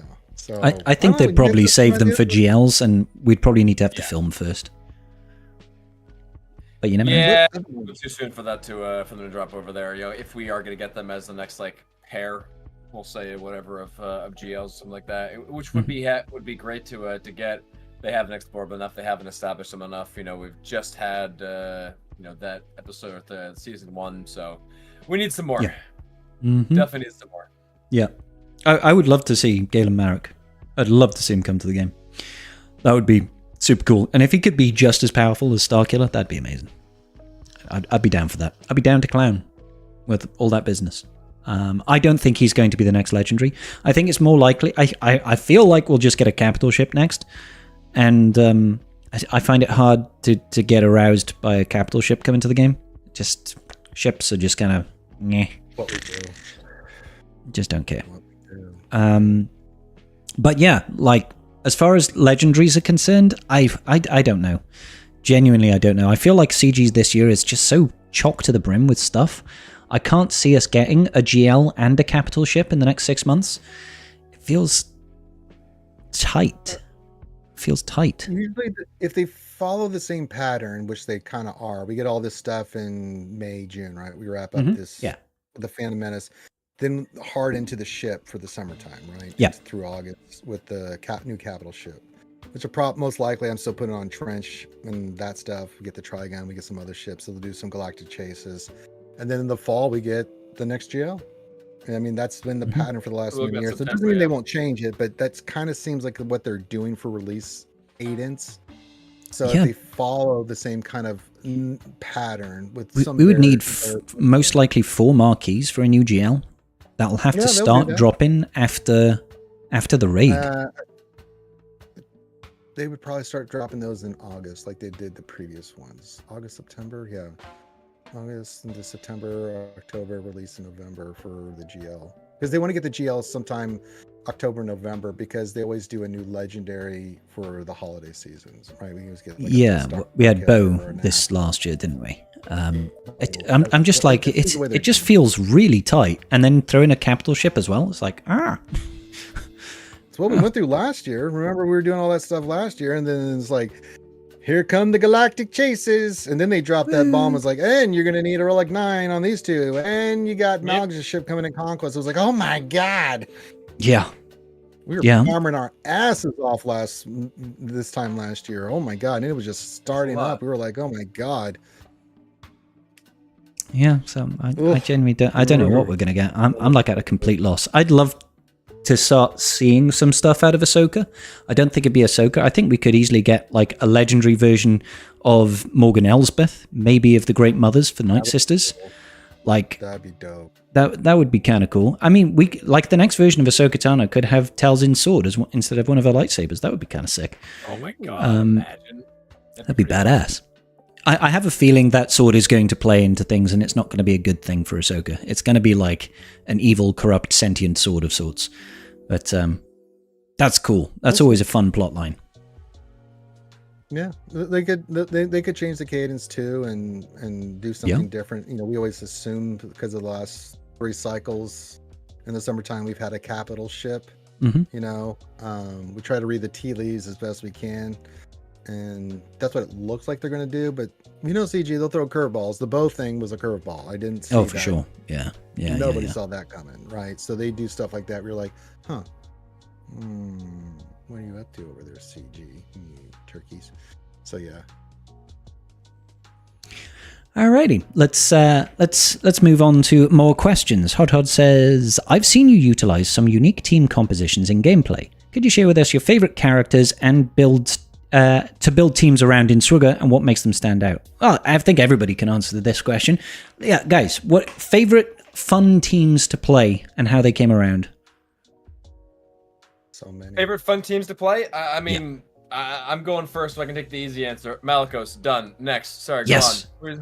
Bane? Malicos right, and anything that makes him work. All right, you got the hard question. I took Malicos and Ranger took Bane. You get the third one. Go. It's really easy. No, Bane's not the one I'm going with. I see your conundrum there, Wolf. I see the problem, the corner you paint me in, and I get around it very easily. My favorite would be Starkiller alongside Seer and Malicos. Damn it! You know, Foiled honestly, again. Yeah, let's hear a Ranger. My favorite team to ever play was the Bounty Hunters. And I still love playing Bounty Hunters. Because when I pushed, you got Fennec on that team with Mando. There was nothing more fun than annihilating a Lord Vader team and then letting Fennec go in there and just beat his ass. Yeah, even Fennec during is the great. Datacron era, I would send her in there with all the extra I could muster and stuff and still win. And it was so fun just to go just triple fly Hadouken into Lord Vader's face, and then the rest of the team is like, Mando, do your thing. Disappear. Just go away.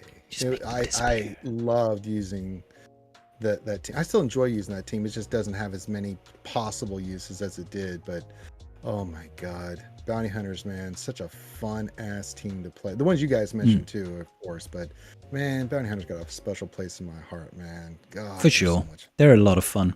I also want to give special shout out to Imp Troopers in their heyday. That's such a fun team, man. It's fun to rock and sock and robot somebody. It really is, man. For sure. The punch bot bringing out the gut punch to the face and just doing several 100,000 points of damage is just always entertaining. You love to see it.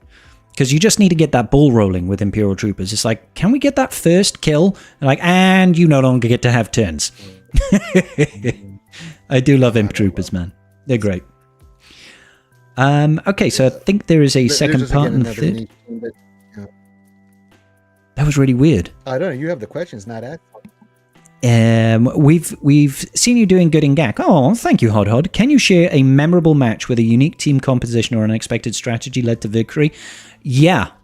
So not so long ago, I was going. It was the last battle to go 3-0 in GAC, and I needed to be clean because he'd one-tapped everything. So dropping a battle would have been ruinous. And the last battle was against GG Stap and B1, and I just didn't have a whole lot left. I didn't plan for it, and I'd never faced GG Stap B1 with the Omicron and Datacron and everything out the wazoo, all Relic 8. And I was like, God damn, I might have screwed myself here by not preparing a counter for this. And we ended up using Jedi Knight Revan with Jedi Knight Cal and I think Jedi Knight Luke. And we managed to get out, but of course Stap with his Datacron takes a turn after every single one of your turns. And I was like, I cannot have them just TM roll me, because he's just going to wipe me. And we managed to survive. It was basically GG took a turn, did an AoE, and it just didn't kill my Revan, brought him down into red health. If that had actually killed him and triggered the sack, I would have missed the opportunity to get back round and kill his B1. Not his B1, sorry, his Stap in time. So Revan just survived, which allowed him to take one turn. Then he died, triggered sacrifice, so I got the cooldowns right for another direct focus. Okay. And it just managed to swing it in my favor. But I was bricking it, because I knew if I dropped that battle, that was it, game over. I just had to do the one tap on it, and yeah, that was great fun. That was intense. I was shaking. I was just like, oh my god, I really needed that victory. Yeah, that was huge. How about you guys? Have you guys had anything like super clutch, like unsuspecting team that swung a match for you? Well, yeah, but in the opposite way. But I actually, it was something where you got screwed over by something weird. You're like, what the hell? Yeah, well, no, it was a Saw team in the back, but I had been so efficient. All I had to do was beat it, right? Yeah. Mm-hmm. And I could have even dropped a battle or two and still won, right? So I went in there against the Saw team, and I don't remember what I initially used. I think we used iodine or gas. I can't remember what we used, but I couldn't get out of it fast enough for it counted. I'm like, okay, but I still had 2 GLs left. I had JML and SLKR, and I'm like, okay, well, we had our fun. I had some wiggle room. We dropped a battle, but we're still gonna win. We got 2 GLs. Let's go in there and kick that ass. I learned a valuable lesson that day. Saw with turn meter will beat the shit out of anything you throw at it. And beat the shit out of it. SLKR went in there, destroyed. JML went in there, destroyed. And I'm just in there going, at the time, I was cussing like, what the hell is this? You know, like who gave these guys steroids? What is happening? All I need to do is just beat this team and I win. And I couldn't beat the team. I was sitting there going, wow, Jesus Christ. I mean, someone took their midichlorian vitamins that day, because Saw was just stupid. So it went the other way, because my opponent dropped many battles. All I had to do was just clean, and I couldn't clear. And that's I ended up losing that fight because I couldn't beat the Saw team. It was like, oh god. But it was a good learning experience. Frustrating. I cussed a lot, but it was valuable. And learning, don't fuck around with Saw. Just go in the right team. Datacrons, man. Datacrons.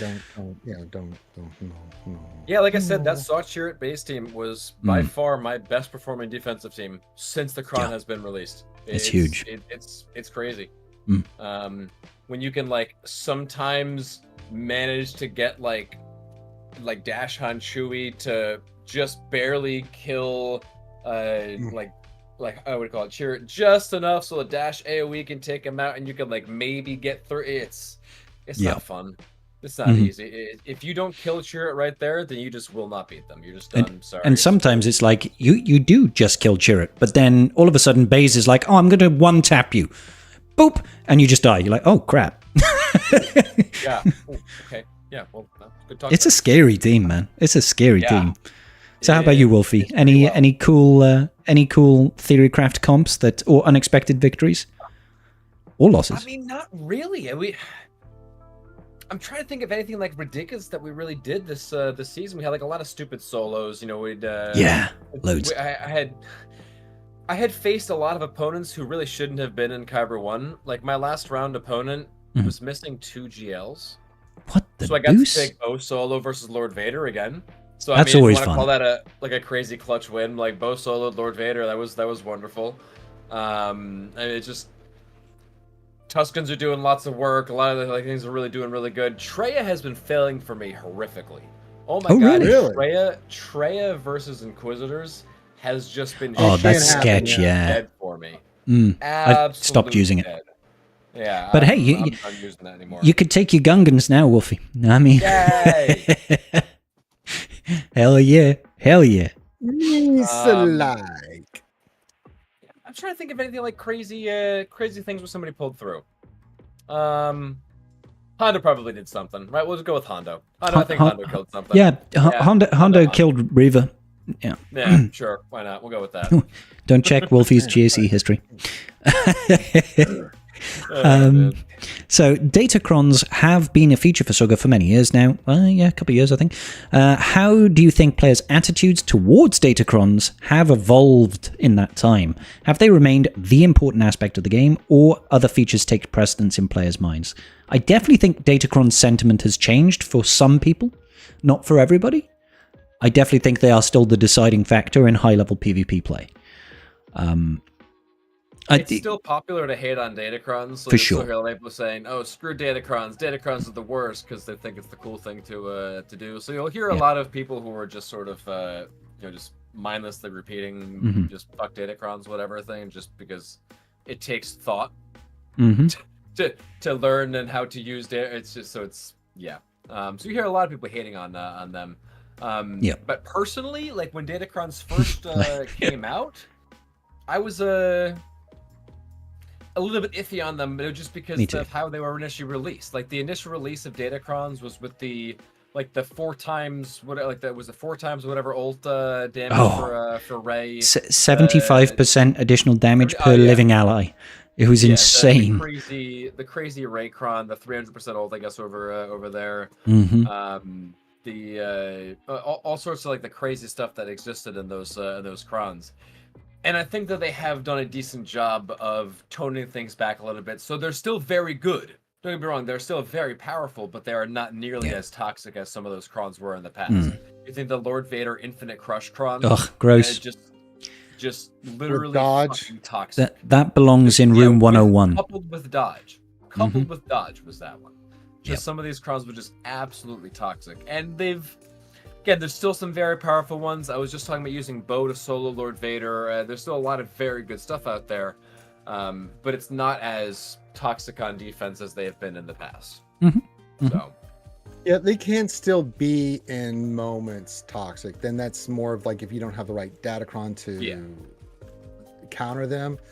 I'm still not a big fan of Datacrons, but I've accepted them, and I agree. They've toned them down, thank God, from what they were originally, because they just went absolutely mental. Those first 4 sets of Datacrons were absolutely just toxic. They were horribly toxic. They have toned down tremendously, and I'm always looking to see what they're up to, but I think they've learned their lesson on them. They're not going away, whether you like them or hate them. They're here, so you can, they make too much money. Like we were saying you can either hate them and do nothing, or just accept it and just do the best you can with it. It's just part of the gameplay, so you just have to you got to work on them if you're going to, and this is upper echelon at PvP. It's way different in mid tier. Like they could give a crap less. If you're happy just chilling in Kyber 3 or below, you don't really need to engage in Datacrons. So it's only stressful when you get higher. Money. Like we were talking about this a good amount earlier in the tribe talks and everything. When we were saying, they were releasing new characters and releasing whatever, and now they just have the Datacrons. The other thing that they can do to keep things getting mixed up and whatever is to release full teams, which you are wailing your ass out, your ass off on. Otherwise, GAC gets boring. It's the same counters, the same teams, the same everything over and over and over and over again. Before Datacrons, it's not a perfect solution, but it was getting a bit dull. It really was. It's the same shit over and over and over again. You got to figure out some way to spice it up yourself if you really wanted to. Datacrons is the way. Is it perfect? No, it's definitely not perfect. Do they have problems with them? Sure, but it's something. Honestly, I've gone from from disliking the premise of Datacrons to quite enjoying them. Because when they bring out something in a Datacron set that's enjoyable to use, like the Sidious Cron, for example, I like using that Datacron. It's a fun Datacron to use. Like the Bane Cron, for example. It's a fun Cron to use and you never have to worry about seeing it on defense. It's like, I like those aspects when they uplift an old character and make it cool and fun. That's nice. Like the Cherot Cron. Yeah. I don't even have it. And, I can appreciate that other people enjoy that, right? That one's a bit underhanded. Because it makes an older character good, but he's only good in a new character. Yeah, it's funny, right? Fall lead, or he's not a god. Yeah, So, So like and the thing about Datacrons is they change the meta quite drastically on quite a broad field usually. There's usually, especially this last set, there's like quite a few 6, 7, 8. Plus level 9s that are all viable and have a use in the game. And that's an easy way of subtly influencing the meta that can impact a lot of players differently. It's not like every single level 9 is a brand new character. It's like there's like half of them that are for new characters. Like you've got the Keller and Beck Cron, which is amazing. You've got Kit Fisto as well. You've got Bane, but you've also got Sidious. You've got Trench. You've got B1, but not B1. Sorry, you've got Trench, but you've also got Stap. So there's old characters and new characters mixed in together, and I like that. Just not when they're really obnoxious sets, but that's been improving. Like I said, never ever want to see Dodgecron with Lord Vader, no cooldowns, ramping mastery. Like GACs used to be completely decided on could you beat Lord Vader, and that is just not a fun place to be. So. I prefer the current meta. I quite enjoy Datacrons at this point, truth be told, even if I can't use the Datacron. It just depends on what those level 3 and 6s are, and then what's the impact. Because I think the biggest impact is like, what does that do for GLs and those top teams? And if you want to be competitive, you have to kind of invest in Datacrons. I don't like that they're temporary. I wish they were around longer so we could adjust to them more, for a little bit. Instead of like 3 to 4 months, a little bit longer, just so that our investment feels a little bit more than that. But it's always a crapshoot. And that first week of 3s, when those first set of Datacrons are in, oh my God, are we stressing? I have no idea what's about to happen. Like because a lot of your counters you were using previously are gone, and now you have to rethink the entire thing, and you're just sitting there going, oh God. Yeah.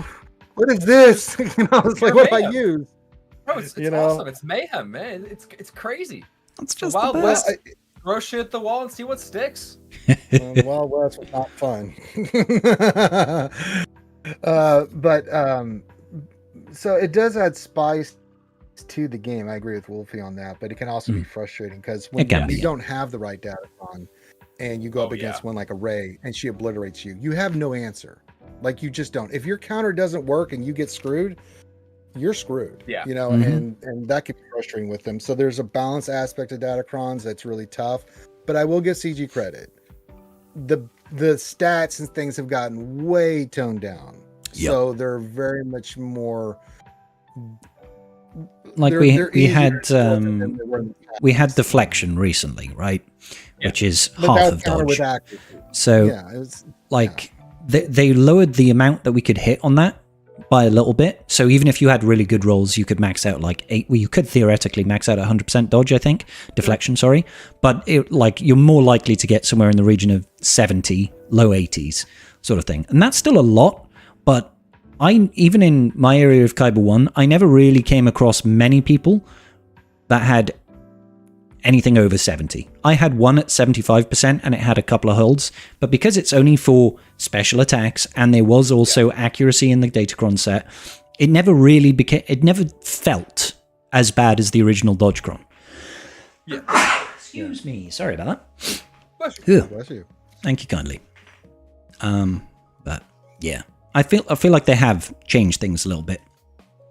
And they've been listening. I mean, I give credit to CG. They've been listening. They've been listening to our impact and feedback on, because I've been asked by CG, what do you think of Datacrons? Like, I know they're not going away, so here's my recommendations. Tone it the F back, and watch those level 3, 9s, and 6s, because that can just be devastating to players, and like, just tone it down, You know, if you're gonna do it, but just be reasonable with what you're putting out there. If you want to change things up and what teams can win and all that stuff, great. But like when you set something up be so overpowered that you just look at it and go, oh my god, look at this Kron. You're just like shaking your head, like, oh my god, how do I beat this? You know, it's one of those things. I don't want players banging their head against the wall or being frustrated because they go in and just get smoked by a Datacron and just throw their hands up like, what's the point? You know, so yeah.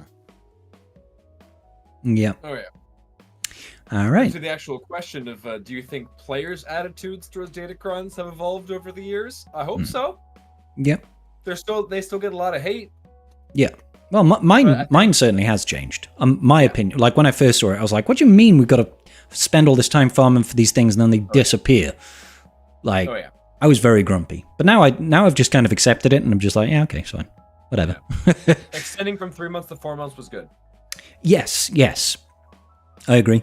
They're in. I just deal with them. Not a big fan, but I can recognize they have made significant changes to where they're not as bad as they used to be. Yeah, so if they keep that up, maybe my opinion will change on Datacrons, but I got to work on them. They're necessary. You have them. So, you know, if I want to be in the guild I'm in and doing the stuff I'm doing in GAC and stuff, I got to work on them. You know, it's just like mods. Mods can be frustrating as hell, but I still religiously work on those goddamn things. You bet your ass I do. You got to do it. So, are they fun? No. But do you need them? Oh, yeah. And you need to keep working on them every day. Well, but some of them are quite fun.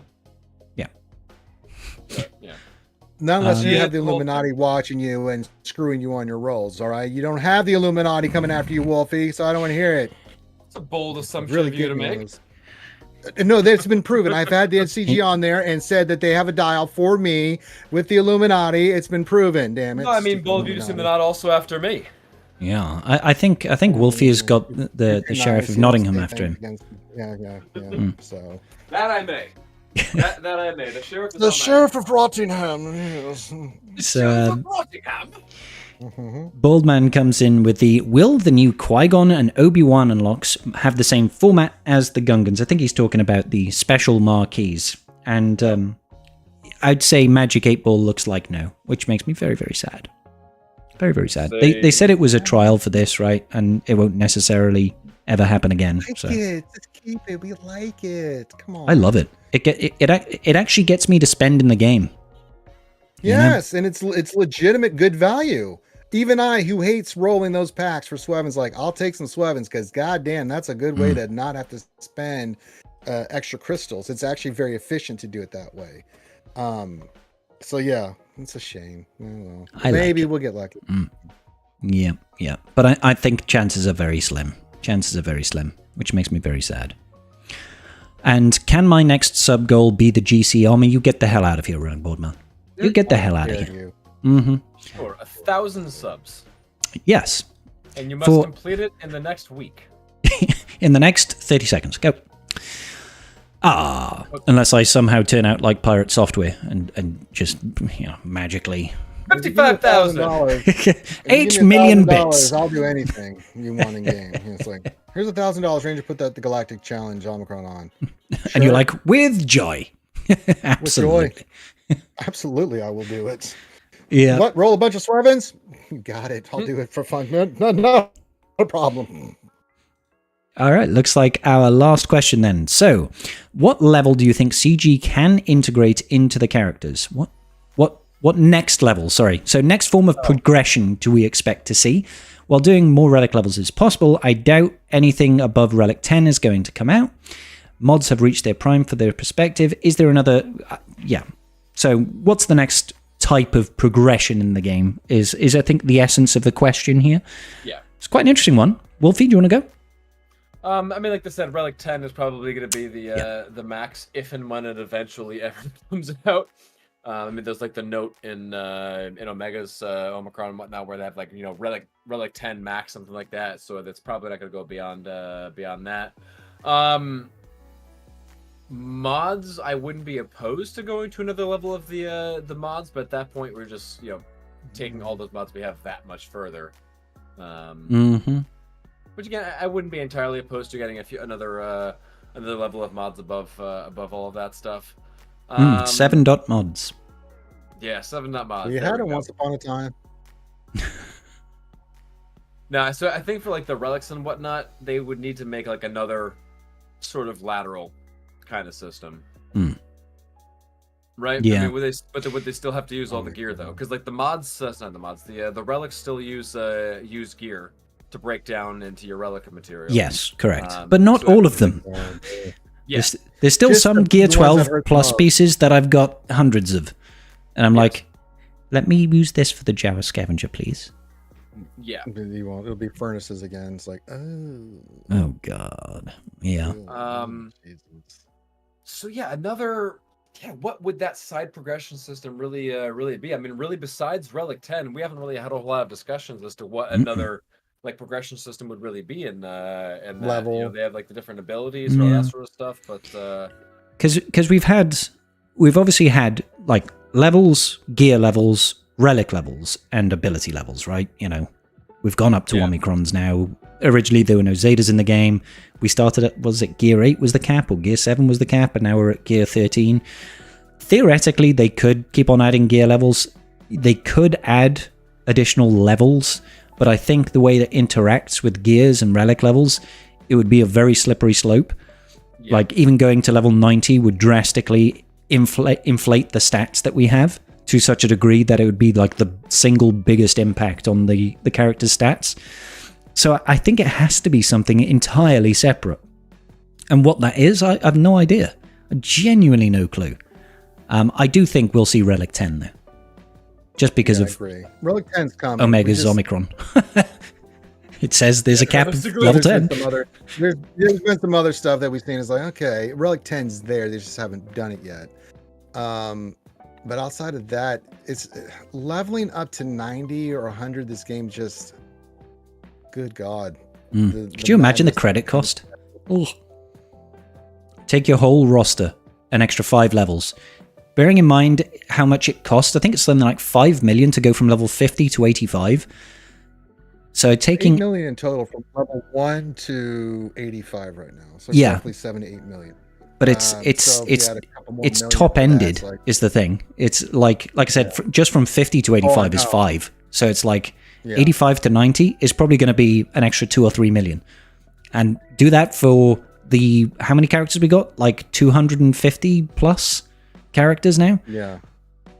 I've got 30 million in my Lot of bank. credits. I'll be broke 400 after 2 million, and teams. It would suck. It would suck Well, so they would bad. have to significantly increase the amount of money, and even then, it would still be horrible. But they could also introduce a new currency as well, right? For They could. levels. They could, yeah. Sorry, Wolf, yeah, what I were you guess going to say, some dude? sort of side currency. I would say if they just raise the level of like the level cap to 90, and then it's like, oh yeah, but you also get a ton of credits now. It's like, okay, what's the point? Yeah. Where's the I guess the bottleneck. where's the bottleneck in that? Yeah. Like, where's the way to sort of keep that going over there? Where's the it doesn't really make sense to me as like another really like form of progression that they would go for immediately over here. Yeah, but like I said, they could have a brand new currency, which is the new only thing currency, that you could do to go to level 86, 87, 88, 89, 90. Maybe. Yeah. I don't know. But again, I don't know if that would be the way that they choose to do progression. I really don't know. I mean, I'm not leveling back sure. in the day when the gear wasn't as crazy with the relics and stuff would have made more sense. Like when they went from, I think we started off at 70, then 75, 80, 85, or we went from 75 to 85. I can't remember, but that made a little bit more sense to add more stats, but we didn't have Relics. a lot of the stuff with the gear. Gear 11 was the max. It was the max, and we'd recently just got protection added on to health as a stat, and then mods came out, and so that had a big impact. Then we went to Gear 12, and then relics. But I think the gear progression limits what, and with mods, what you can, like a level cap increase would be really, really. Ooh, boy, oh boy, that'd be a little rough. I think we're sort of past those points at this point. Like, I mean, in the progression. What they Yeah, could it do feels that way, is doesn't they could introduce something like prestige, so that once you've got a character to Relic 9, you can reset them back to Gear 1, and they have a slight bump in all their base stats, and then you can re-gear them all the way up. And you could just do that endlessly. And that would suck so much. I would hate to see it. I'd hate to see it. Suck so And that was when the game ended. Could you imagine that guy who recently took his entire roster to Relic 9? He's like, let's prestige every single character. And reset everything and go all the way back up. Could you imagine? That's just infinite levels of grind right there. Yeah, I didn't want to say prestige level because it's too similar to Marvel Strike Force's thing. What, with the red stars? Yeah, and just... Yeah, you can add there's an stars RNG to your based- characters and stuff. If there's an RNG-based system for that, then you can get the fuck out of here. Oh god, no! Could you imagine? Yeah, it's like mods. It's like calibrating a mod. You re-roll your mods. You end up with worse stats than before. I'm like, damn it! Just wanted speed or offense. Quit giving me flat health. God damn it! No. So I don't know. I don't know what they could introduce. I think it's most likely it's a completely independent new form of either gearing or making your character more powerful. It'll happen. It'll happen. We just don't know how. But I'm here for it because I'm here for everything. It could even be 8th star. You never know. You know, get a character to 8 stars. Yeah, it's the only way you can take him to gear 14 after all. So. Jesus. And this is the world that we find ourselves in. Accessories for characters to enhance their stats further. It's just like mods all over again. Oh my days. I think that when mod came out, we had 7-star mods. We had 7-star mods because we had some crazy stats on those suckers. Oh my 7 stars. God. Oof. Oh boy. Yeah. Didn't know that was the a problem thing. with getting the shards, whatever, for an 8th star for a character. How many back shards am I getting for everything I've converted for shard shop currency? You know the answer to that one, Wolfie. I know I'm getting 0, but I'm getting squat. everyone who's hoarded those are not up there. It won't be shards of the character. It's going to be a new light side, dark side, or neutral shard. Generic shard that you can apply to any character. You have to farm them through a new game mode, which is going to be called Intergalactic Ultimate Journey Conquest of Happiness. You generate 1 energy a day, and it costs 10 energy to do a battle with a 50% success rate. And the rewards are random. Man. So there you go. Infinite grind unlocked. So yeah, I don't actually know how Red Star system works. People have tried to explain it to me a couple of times. From what I understand, an additional star. Yeah, it's just an additional star. Like you have 7-star character, and then you gold stars. You start adding the red stars to it. I've seen that in other games. I play One Punch Man. They do the same thing where you get your initial stars, and then you have it's a parallel stars on random top system. Yeah. Okay. It's a parallel system, but it's random. So you like randomly get 3 red stars of like. I got 3 red stars of Thor, but I already have 4 red stars of Thor, so those do nothing for me. But that's depressing. We have like your regular gold stars, and you have to like get the gold stars up, and then also get the red stars up, like at a parallel sort of thing. It's fucking awful. No, thank you. God no. Yeah, no, thank you. Yeah, I don't want none of that business. I don't want any RNG in my character progression. Thank you. Yes, you do. You want it. Yeah. You love it. You want more of it.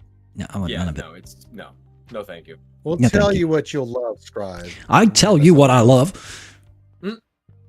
Yeah. All right. Okay. So that is the end of the questions, and we have hit just about 3 hours on the Tribe Talks. Isn't that wonderful, ladies and gentlemen? It's been the best 3 hours of today, at the very least. At the very least. So, Mr. Ranger J, Wolfie, anything to add before we close out for the evening? I'll let Wolfie go first. I think we've had a good Tribe Talks. Good to be back. Good to be Good to have you back. And yeah. Everyone get ready for 5v5. Oh yeah, can't wait. That's gonna be the one. It'll be the ticket. And that sign up is tomorrow, right? Tomorrow evening. Yeah. Nice. Opens up tomorrow in actually about 24 hours from now. Sick. This time tomorrow, you'll be signing up to GAC. Make sure you hit that lock-in button. Don't be like Scribble and miss a week. I'll make you cry. Make you Well, cry. unless this posts later, then not 24 hours from now, then probably before then. Yes. Sign up to Yay! GAC right now, guys. It's live. That's how it is. That's how it is. All right, ladies and gentlemen, thank you, my wonderful hosts, co-hosts, Ranger J and Wolfie. We will see you all next week. Peace out, everybody. Big love. Oh, really?